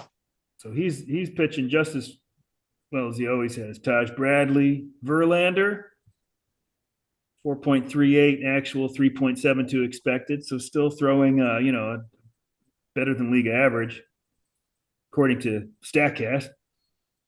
Bryce Elder, Kohanowitz for the Angels, 5.79 expected. I mean, a 5.79 actual, 5.2 expected. So even as expected is not too good. So Chris Paddock, Dean Kramer, those guys are all fives and above expected. So I guess not too interesting there. You probably don't want him. I think, yeah, Kramer is on my team right now, but probably not for long. Well, that's the thing. Kramer's a pass around. Yeah. He's a fucking whore. That's the thing. Done Like for hire. the gaggers will take pitchers that would if it wasn't for the gaggers, they would just be streamed all year round. Like there's definitely guys on my team that would be going through the waiver process like 15 times during the year. If it wasn't for the gaggers, we give those pitchers a home.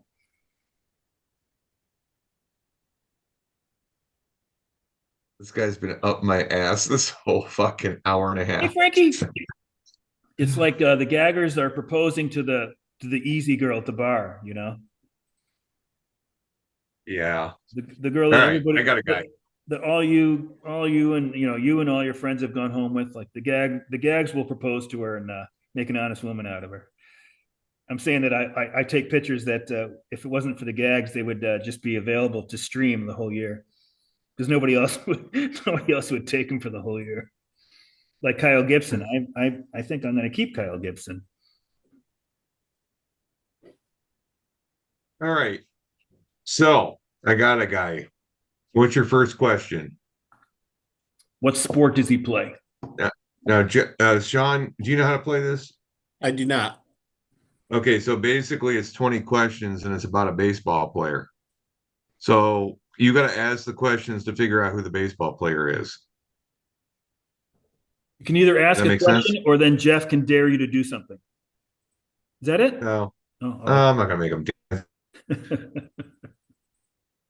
So, all right, just and some of it is like just you can ask questions like, is he in this division? I was going to say, Has can he I ever narrow won it the down? Can I say, MVP? is he in the American League or National League? Yeah. Yeah, and I can give you an answer as to Now you can't say yes, can you? American League. If he says AL, NL, you couldn't go like yes. Well, So no, it's American League his whole career. His whole Lou, you're career. up. Is he a hitter or a pitcher? He's a hitter. It's two. What are the confines of the years? Post 75 or It's Sean's turn. no? But I'm just saying the rules of the game. What are the confines of the I years? just, somebody we'd know. Just like let's just keep it in that aspect. But it's somebody that when we first started following baseball, he was playing, Oh yeah. or after that. Yeah. Okay. Oh yeah.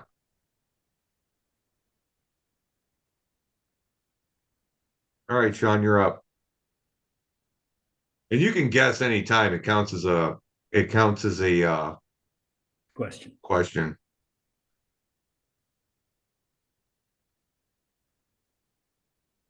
did he play in the AL Central? No.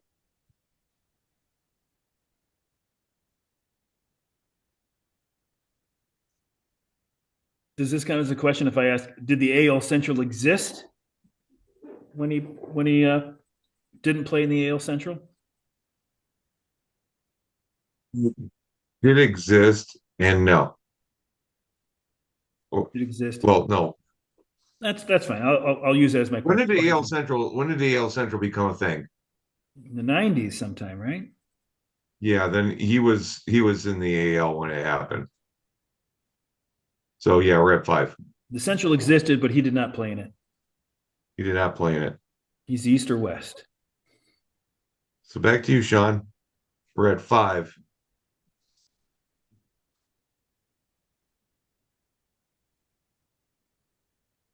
Was it the AL West? No, that's six. Was it So the now AL you know East? what it I'm just is. kidding. I'm just kidding. Uh, Blue? he's a hitter in the AL East. Is he an outfielder or an infielder? Infielder. That's seven.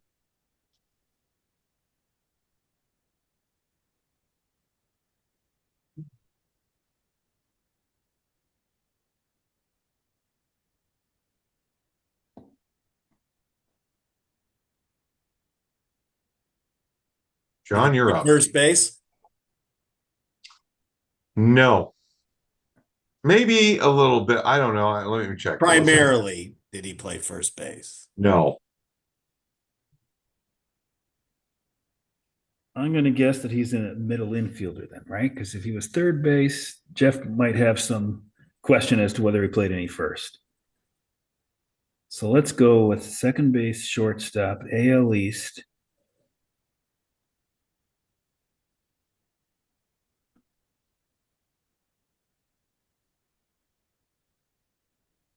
Um, so what? Red Sox, Yankees, Blue Jays, Orioles, Tampa. He did play a little bit of first base. A little bit.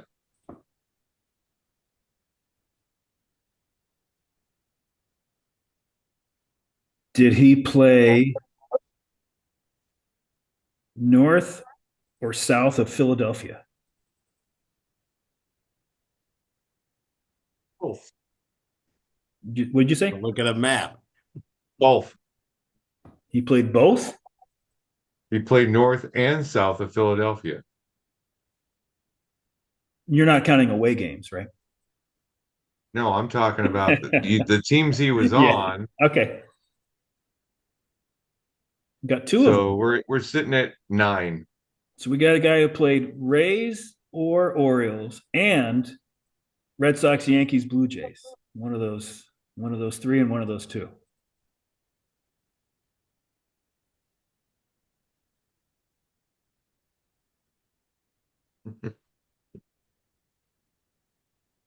Is it my turn? Yeah. Oh.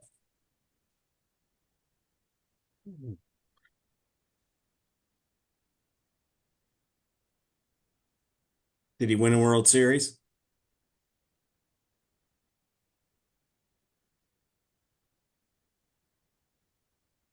Yes, that's 10.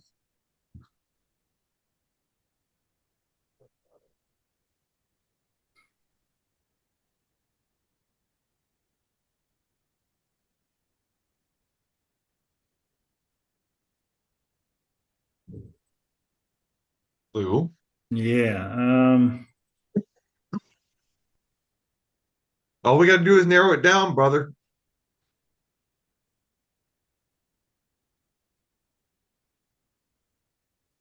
Was he primarily a shortstop? No, that's 11. So I think second baseman's most likely.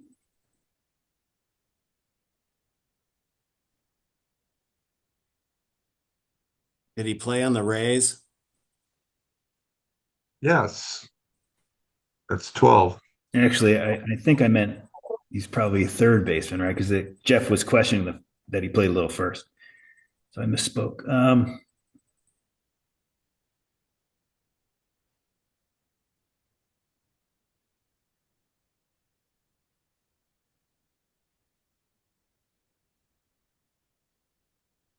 It's on you, Lou. Yeah.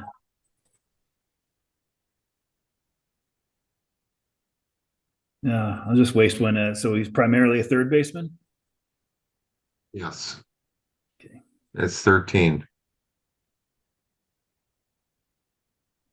Third baseman who won the World Series, played in the AL East for. Wade Boggs. Oh Boom. yeah, that's right. Nice job, Sean Stone. God damn. Makes you think. That's right. Makes you think hard. I love it. Tampa. Well, the third base gave it away. Well, absolutely. Not to me. You know what I gave I away too forgot is if about you Steve. asked how many if you would have asked how many batting titles he had, and that's five. How Yeah. many times he was an all-star? That was 12. I mean, what a fucking player. And he crushed 100 beers on a flight. So says. I don't think anybody could do that. I'm sorry. I think that's fucking far-fetched bullshit.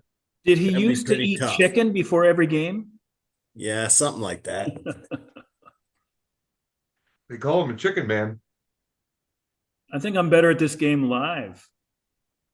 I got Paul Splitorf in your Paul basement. Splitorf. You've been watching somebody open up old packs of baseball cards on the fucking line, haven't you? Who remembers that guy's name?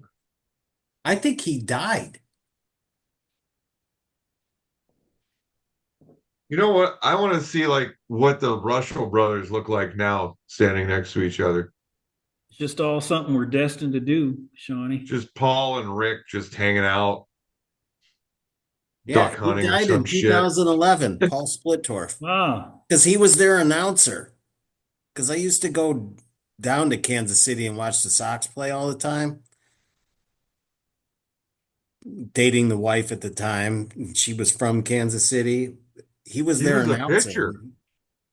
Yeah, he was a pitcher. He pitched in the World Series. Do you like that park? They redid it. It's all right. I mean, they had the best jumbotron of any park I've ever been in.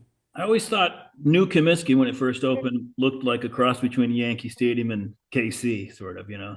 It was the same architecture, the architecture firm for the Royals Stadium, which was Kaufman at the time. I don't know what it's called now, but they did the design for the new Comiskey. Oh, okay. That makes sense then. Okay, yeah. And then it was like 2 years later they made Camden, and I'm like, oh God, Yeah, we're they dead. should have been on that one. But I never have No, had I didn't have any problem with I it. never had anti Comiskey feelings at all. You know, I always like stood up for it, even especially when they changed to the from the blue to the green Yeah. and the black iron, whatever. You know, I like the park, but of course, according to Reinsdorf, it's not acceptable any longer. I don't know, but there's Well, no reason they can't change. he wants to make it like a lot of these new, like if, well, obviously Wrigley's different, but Ricketts has bought up everything around there, so he owns half of it. But they went and looked at St. Louis. Like if you've been down to St. Louis in the past 10 years, I mean, it's just like a whole environment. I mean, it's all bars around there, but the Cardinals own it all. So that's what every team is trying to do is build their own little neighborhood. Yeah, I mean, the Packers have done it with Lambeau, like that, they had the draft there this year, but I mean, there's hotels on site, there's bars all around, and it's all owned by the Packers. So they get all that revenue. I think Steve Cohn's trying to do that with the City Field because I mean I haven't been there in a few years now, but it was amazing by Shea and even City Field when it opened. Like the area around the ballpark is like it's like used car places, tire Yeah. places. I mean, it's like it's just like this crummy place, and then the ballpark's like I don't know if it would work though because coming in from out of town to go there when the game's over, I just want to get the hell out of there. I'm not gonna like hey, let's make a night of it. Like I don't know, it's just Maybe when you were 23. yeah, maybe.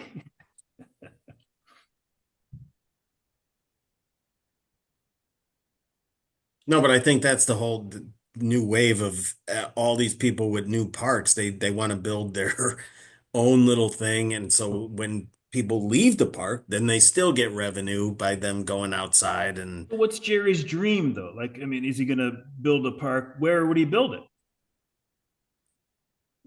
I don't know, there's some spot that's called like Land 78 or something like that. Yeah, that's not going to happen. He wants No, taxpayers' dollars to do that. It's Where never is going to it? Is happen. it closer to the loop or something? it is closer, but But I don't it's know. more of a fucking a traffic nightmare. Yeah. Yeah. At least the White Sox, I mean, it's like, I don't know, them trying to get it away from the highway might fucking not bog it down at certain times when there's games, but it's temporary bullshit, you Whenever I know? went down there, I would just take the blue line to the red line. It was, I never drove. Maybe Well, if once, you live maybe in the once I city, a drove. lot of people that go to White Sox games don't, they they live outside the city. Yeah. I mean, I lived in Forest Park, which is the last stop on the blue line. So, opposite O'Hare, right? So, Yeah, but Well, I and a tell you lot, what, I mean, trying to get into a White Sox game, if you got to get there early, man, because I tell you what, if you're getting there half an hour before game time, you ain't making the first fucking pitch. It's going to take you that long just in a fucking traffic jam just to get into there. well, and it used to be in Bridgeport, there were several neighborhood bars. They've all closed down. There was It's Shinnick's, Shallers, like it was the locals that used to go there, and they've all closed down because now they've opened stuff up on Halsted to where they're more modern places, and that's where people want to go. I don't know. I liked going into the dive bar You know what? after No, the those game. places shut down because the fucking team has been shit. That's No, why they they shut closed down. down. Now, Shallers had liquor license number one in the city of Chicago. Oh, They didn't pay taxes, as the story goes. So they got shut down. But Shinnick's, it was just a local neighborhood bar. But I think that whatever you want to, gentrification, no, not that, but just the age population, it got older. There's no young people around there anymore. yeah. And the old people can't drink like the young people can. I No, mean, it's like some of them have to quit drinking altogether if they want to stay on this earth. right. And then the ones that have been drinking like that at that age, they're gone. Yeah. I mean, I haven't been by Wrigley in, I guess, since I moved. So it's been almost 20 years. But like You those would never bars, recognize it. those bars still around, like Yaxie's or oh yeah.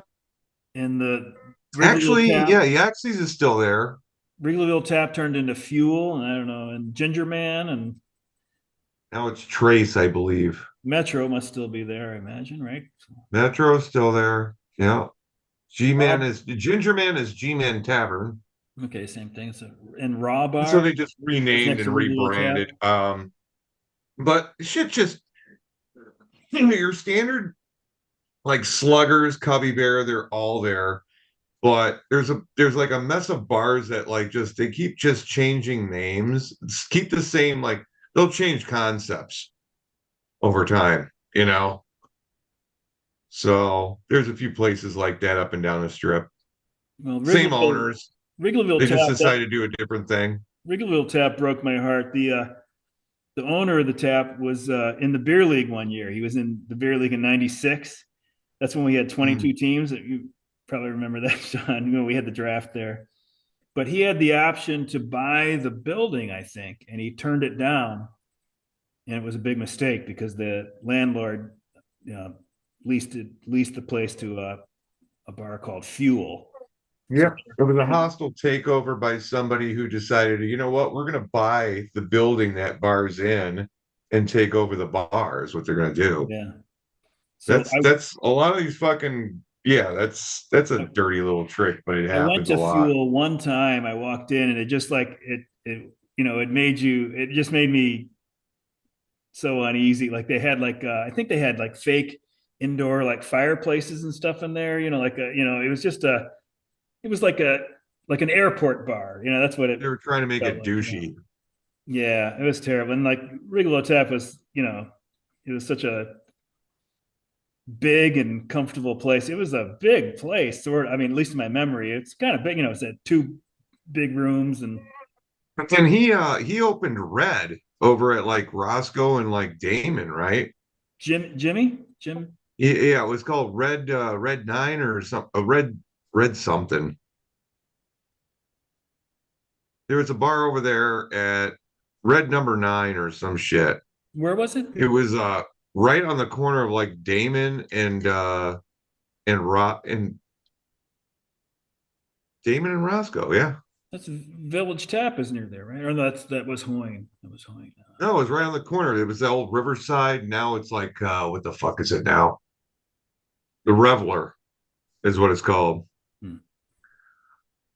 But that bar over there, that was like right after Wrigleyville Tap closed. That's where Jolly was hanging out over at fucking Oh, Jolly, jeez. yeah, he was hanging out over there.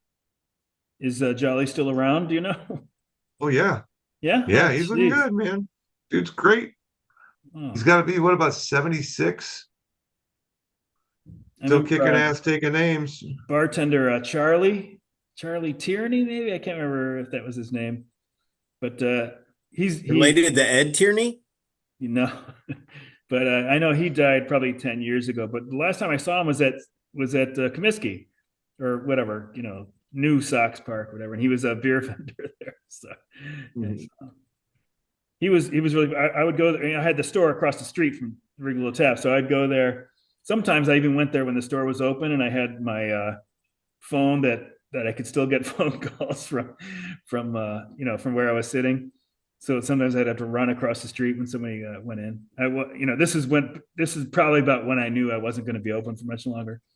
So I stopped caring quite as much. But he was really funny. They had these video poker games in there that were real operational, with the I mean illegal ones. And he would watch somebody play for like 2 hours, and it didn't pay out. And then after his shift was over, he'd go right to the machine and like play because he knew that like it was due to pay out. So he did that a lot. And I used to bet basketball with him, and I never won. I mean, I don't know, probably a half a dozen times, but I didn't know what I was doing. But I just look at the point spreads and divide by the number of games, whatever, and whatever I came up with, he would go the other way. He didn't care. He wasn't. No, I don't want that one. He figured whatever I decided was right. He was going to go the opposite, and he would win. So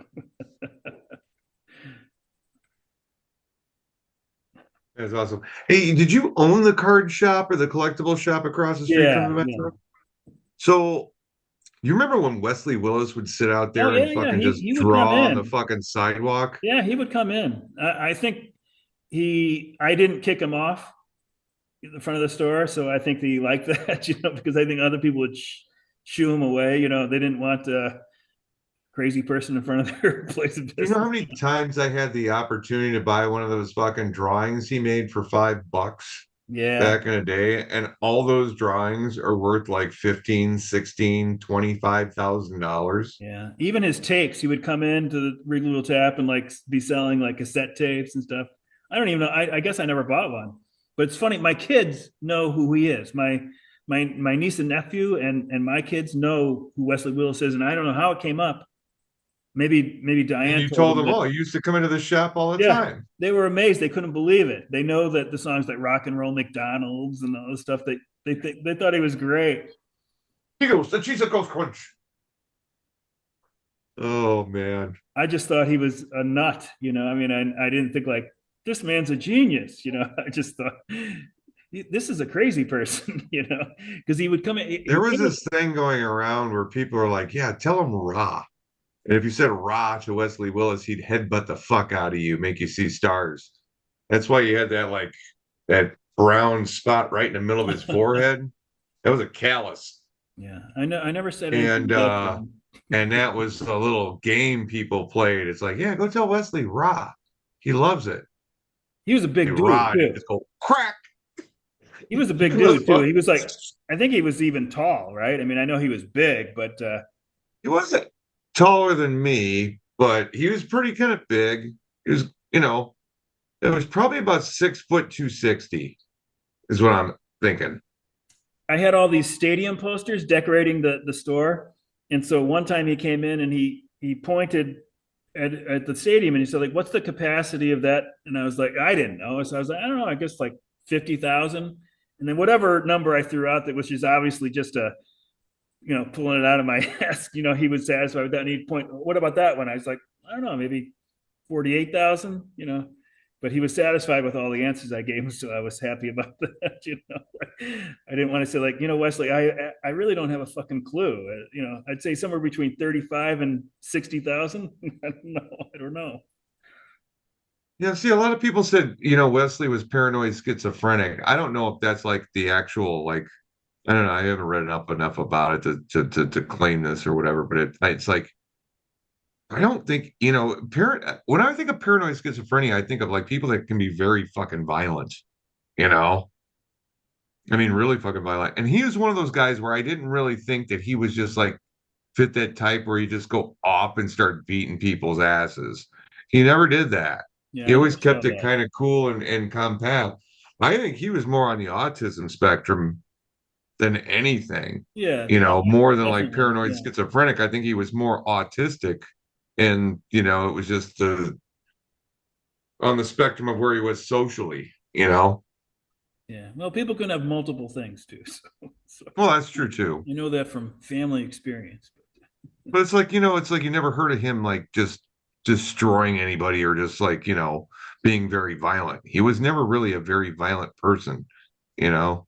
Yeah, I mean, I didn't want to find out either, so I was very polite to us, and I sort of enjoyed him. I mean, but I was always I was never 100% relaxed around him. I was always like, No, no, no, I I was get always just that. like thankful. Hey, I think this is going well.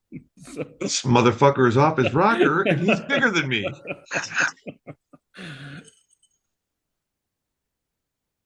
Oh shit. So hey, how's all the like high school sports and shit going? Are you done with it or is it over with? Or you still got more next year? Baseball and softball season now, right?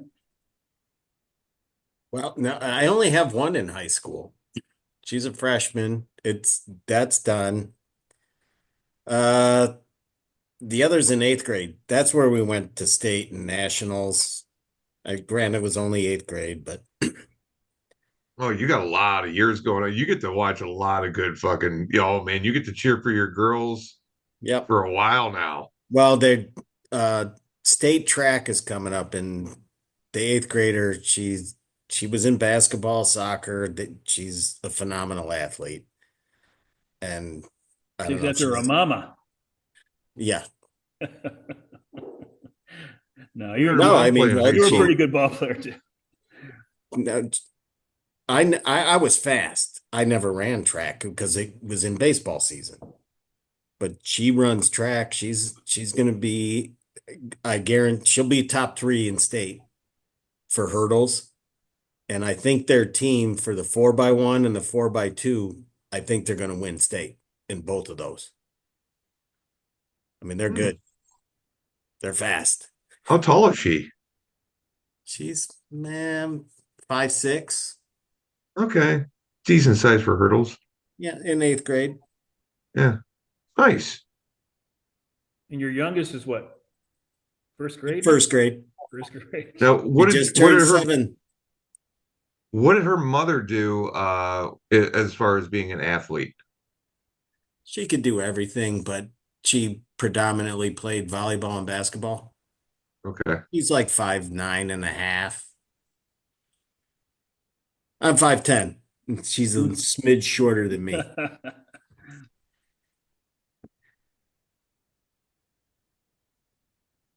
Put you in the octagon. Yeah. So no, it's been a phenomenal 2-year run, and now they're kind of starting off because the one's a freshman. She doesn't play varsity yet, but next year, I don't know. I think my eighth grader will play varsity soccer next year. She's really good in soccer. Nice. What high school is it? Yorkville. Oh, it's Yorkville. Okay. right. I forgot you were in Yorkville. Yep. You're from Villa Park, right? Yep. Don't go back to Yorkville.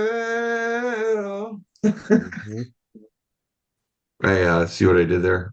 Well, they had a track meet actually last weekend. I don't know, it was 15 schools. They did it at my old high school. And that's why I don't know, she got second in hurdles.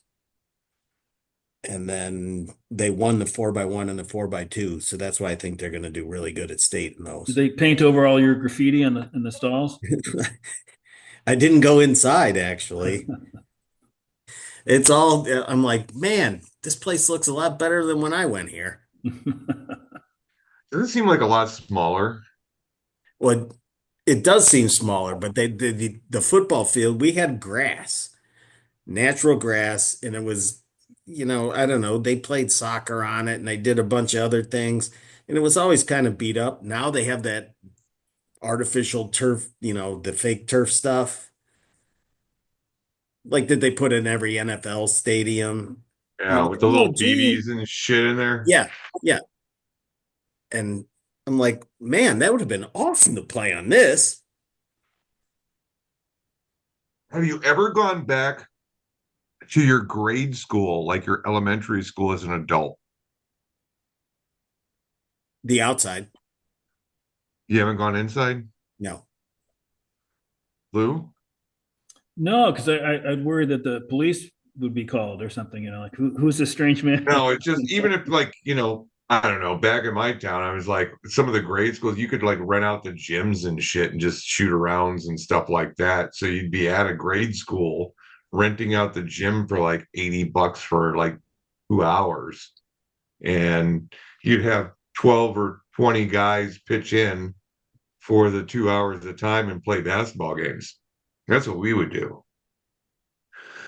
But walking into an elementary school when you're a full grown asshole, swear to God, man, you feel like you're walking into a midget's house. The toilets are like so close to the ground and everything is like just brought down a little bit, man. I felt like I was fucking 7 feet tall in there. It's crazy. And when you go into that school, when you're going to that school as a kid, everything seems huge. But man, when you grow up and then you walk back in the same school, you're just like, holy fuck. All the urinals are so close to the floor, it's ridiculous. Impossible not to get piss on your pant legs. If I think back to like my grade school, I mean, we had a basketball team and I think we had metal rims like inside the gym. Like when it wasn't glass backboards. Yeah. It wasn't until junior high, till seventh and eighth grade, where I was like, oh, wow, this is like NBA. Yeah, we didn't even, I mean, shit. My grade school, we didn't have the clear backboards. No. And we didn't even have them in junior high either. It was like high school we did. I think that was just aesthetic for the stands for most part, so you can see through the backboard, see the game or whatever. Well, I don't know. Sometimes you hit that thing off, dude. I mean, it made it even seem like a worse brick than you shot. You had the Boy. chain nets too, right? You had the chains. They weren't on the inside, but they might have been on the outside. Yeah. I do remember those. Yeah. When people start to lose fingers in those things is when they stop to fucking like stop hanging from them. But they last longer than the nets. Yeah. Yeah. Oh, they take off more fingers than anything. But you know what? Number one, people shouldn't be doing that. That's a hold my beer, watch this moment, is what that is. We want to call it a night. Yeah, it sounds Yeah, good. I think we're done. I mean, it's been 2 hours. That's the longest one we've had so far. God damn, Sean, you made us stay on long. No, I think It was Phil's was just good longer. conversation, good fun. I think Phil's was a little longer. Was it? Not that we're trying to break any records here. No, we're trying to actually shorten this shit, but Mm. it's really until we catch ourselves on how late it's getting. So there's no structure whatsoever. Well, Sean, Well, it's thanks for kind of This nice is on a not a Monday professional. night because you probably drank a little bit on Friday and Saturday, and you laid off a little maybe last night, and then it's like, all right, well, I'll have a couple more tonight and make me sleep better. my graph is pretty straight across. You know what? To be honest with you, Friday and Saturday night, I didn't drink a drop, even Wow. Sunday. So that's like Oh, the first drink I've had. So I don't know. I just kind of stuck around the house. did you drink two drops? What? No, no. Two Hey, I was in drops? Love's Park yesterday for 8 hours for a volleyball tournament. No. Ooh. Where's I Love's came home Park? and I slugged like 4 beers, and then I had to get up at 6 to get her there by 7:30, and I'm like, I'm done. That's it. I'm going to bed. But you got her there. Yeah. Well, Shawnee, thanks for coming on with us, and we'll probably catch you again when it's hot and humid in the middle of summer. Probably, I don't know. We'll see. Yeah, Sounds good. good to see you and good luck. Oh, actually, I wanted to get you on right around the MLB draft. Isn't it like the All Star break? They have the draft now. Yes. Okay, yeah. So maybe like right after that, before or after that, we'll try to have you on as our resident draft expert. So you'll have to do some Should we studying. do this? Should we just like I mean, I'm a draft fucking nerd when it comes to this shit, but if they have that on TV, when do they usually have it on? It's well, I it think it's the changed weekend last. before, right? Weekend before the All Star Well, it used game. to be at the beginning of June, but now it's I think the Friday before the All-Star break or maybe Saturday. Yeah, I think it's Saturday before the All-Star break. I mean, we can do it that Monday. That might be the home run derby, but does anyone really watch that? I I don't. do. All right, I used to. I don't know. I mean, Oh, Well, you we can can have it have it on. on. You can have it on in the background. You got a TV down there? not anymore. No. Well, there's one, but it's not hooked up. Ding ding ding ding ding ding ding. Is it a tube TV? It's like it's like the fat, the old No from 30 shit. years ago, whatever. Careful how you touch that thing, you might get shocked. That's why it's down there because he can't get it out. Yeah, I can't get this up 7 stairs. Fucking thing weighs like 380 pounds. Yeah. All right, Shawnee. Yeah, Well, that sounds good. I'll do that. I'll be up for that. yeah, that sounds good because I got no I have no opinions to offer. There's a lot of good high school players this year. I think it'll be high school heavy in the first round. Really? Which Yeah, means all those players aren't even going to show up for 4 or 5 years. that's right. Yeah. There's a couple of pitchers, but yeah, the rest are high school.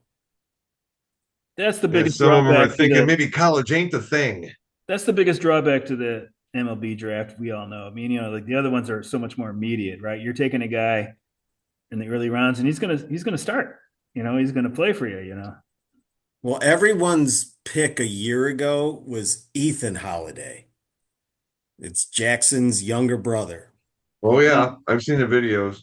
And they said, oh my gosh, he's way better than his brother. Well, since Jackson hasn't really done well, they're like, oh, Yeah. maybe there's some red flags there. But I still think he's a top three pick. But Do you think there's a Jackson is couple, going to come around? Look, I think young. eventually he will. He's 20, what, 23, 22? Yeah, I think 22. Yeah, Yeah. they So what the can. fuck? He's a kid. Give Yeah. give him a little time to get out of his own head for a minute. Well, I I think think he's they're going going to be to, good. I would not be surprised to see their manager get shit canned in the next month. And I don't know whether that's right or wrong. I think it's more on the GM. Who is their manager? It's Hyde, Hyde. Brandon He's Hyde, he's a Who? Cub guy. Brandon Oh, Hyde. Right?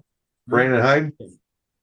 I don't think he's a particularly good manager. I mean, I don't, but I agree with you. This is more GM stuff. Yes, he fucked up that whole pit. Like he should have addressed the pitching.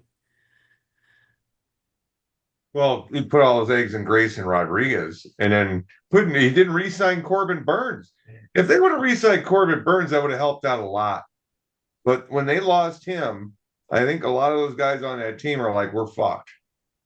Well, and I mean, I this will be funny or ironic, however you want to say, coming from me, but that GM is a prospect hoarder. He would not give up Corbin Mayo for Dylan Cease. Do you think that they would like Dylan Cease right now? And Yeah. Corbin Mayo sucks. Kobe Mayo, you think he sucks?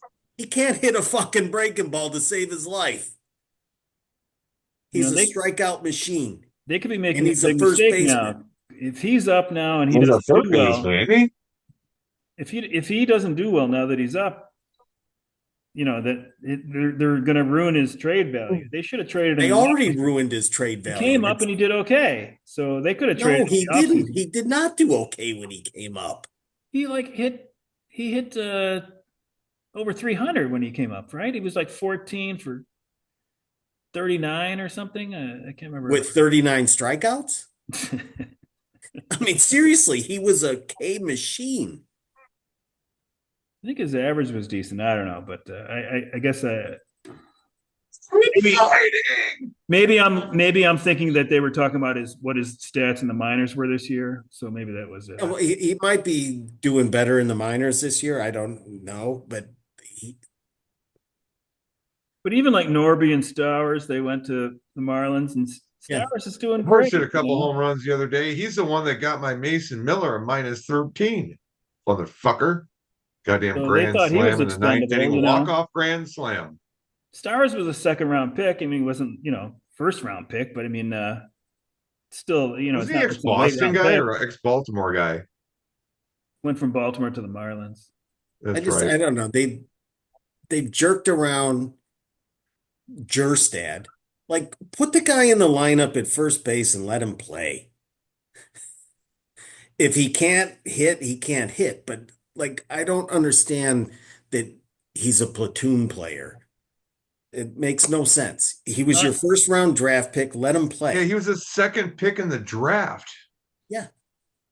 Yeah, it's crazy. Like you platoon a veteran player or you platoon a young player who's really never going to be a regular. You don't platoon like a guy that's could be, a stud for you or something because he's never going to become a stud playing 2 days a week, or something. Yeah, exactly. Well, that's one of the problems I'm having right now, and that's why I got a 1-5 this week because I'm having a hard time parting with Herstad because I mean, even when he gets in there, he's not hitting. His confidence is all fucked up. They fucked him up. They really No, fucked they him up. that's why I'm blaming Hyde on that part of it. But it's also the GM screwed it up by You need to start fucking moving some shit up, getting some stuff out, move some yeah. people around, get some pitching in. You can still fix it. Yeah, I was going to say that You're just gonna have to make some it's hard not decisions and it's shit. not a done deal yet, but after this year, it could be, like he's got to do something now. I mean, I don't know the Charlie Morton thing. It's just crazy. Like there's a Charlie lot of Morton is too there's old. a lot of nondescript pitchers you could have brought in that would make a lot more sense than that. It's just like, it's like, Right. geez, I don't know. Like There might be That's still a couple out there. Sugano, that's fine. He's older too, but he must love like older pitchers or something. I don't know. but that would have been fine as your 4 or 5 starter, but now he's their ace. Yeah. And relative, he's their ace, but he's their number one pitcher. But if you're not in love with Jerstad, someone will pay for him.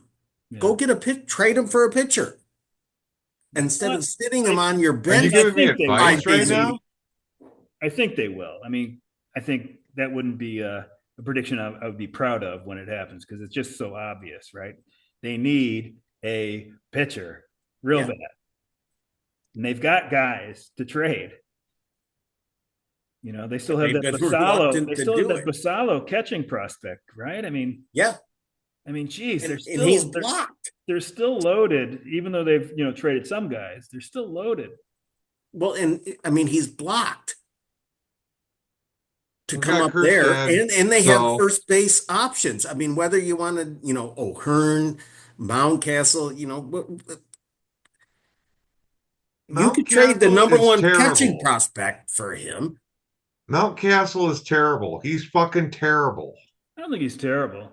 And I think he's doing He's okay, not isn't he? good.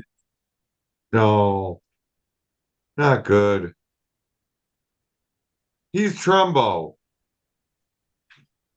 I don't think that's the problem. I mean, they can use the platoon at first. That's fine, but they've got this excess that's Right. doing At them the no at good. catcher, that's my point. They could trade that catcher Basal for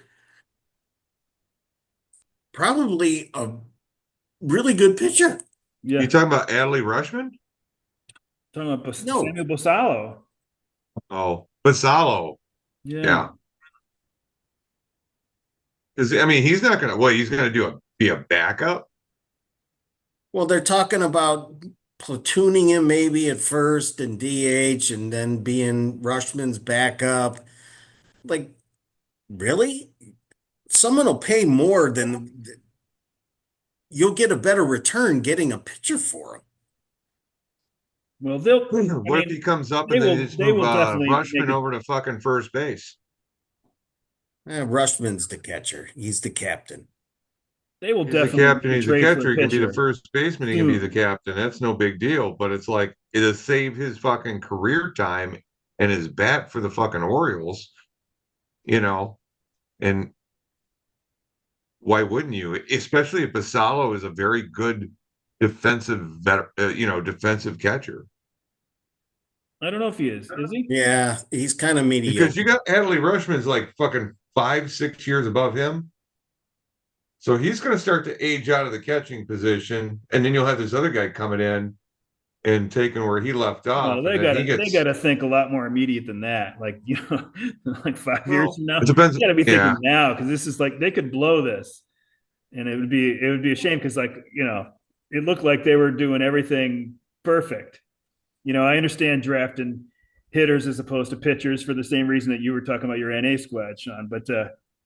But they gotta eventually you gotta make some sort of move. They've got a glut. They've got too Yeah. much, at least well, here's the thing. in people's eyes. I mean, the more that they go on and they expose that these guys aren't as good as the reputation that they're just hurting themselves. It's you could probably still get a lot for Jackson Holiday just based on like, oh, he's young, we'll fix him. Oh, yeah. I mean, like, There's such a tight window for all of this stuff. I mean, if you don't catch you that lightning in a bottle, you're not going to get there, And they had it like a year or two ago, and they had it. I mean, it's like or last year they had the opportunity and they just couldn't make it work. the year they went from a losing team to like a team that won 80 whatever games, like that was the year like, okay, it's working. And Yeah. now let's see what happens. And now, here we are. It's I'm not saying they won't do it, but they've got to trade for a pitcher. And like, I mean, like, it wouldn't surprise me if it's any day. Now they got It to do should have something. been yesterday. I mean, their pitching staff, their starting staff sucks. That's brutal. Last week we did this. The Orioles had the third worst record in baseball. I think that they've moved up since then, but they were They're only better 13 and 20 right now. they were only better than the Rockies and the White Sox at that point. They had a lower percentage than the Pirates, and the Well, Pirates now they're aren't tied with tearing Miami. tearing it up. Pittsburgh is lower than them, and the Los Angeles Angels have tied them in. So people are falling down to where Baltimore is right now. Baltimore is not going up. People are falling down. Maybe what you were saying about him being a hoarder is right. I mean, like even psychologically, like Jeff, you were talking about how you don't want to drop Kerstead, and I was thinking that like I think it's best in the beer league or whatever you're talking about is to not be afraid to make a mistake. Like you don't want to be like Well, I made not plenty. you don't want to not do something because it might be a mistake. I think that's a mistake to think like that kind of like sometimes you just have to like, yeah, this could be a mistake, but I think this is the right thing to do, and just go with it. And then maybe that's what he's Do it thinking. and Like, throw him out there, and I then don't all want of to a sudden, trade. I Lollygagger don't want to Lou picks him trade. up. I don't want to trade Mayo because if he becomes an all-star for, it'll just tear me up. Well, you know what? It doesn't matter. That Like, happens he all could the become an fucking all-star, time. but if he gets you something you need this year, you should do it. Dude, I was one of the first ones in on Altuve, and I traded him.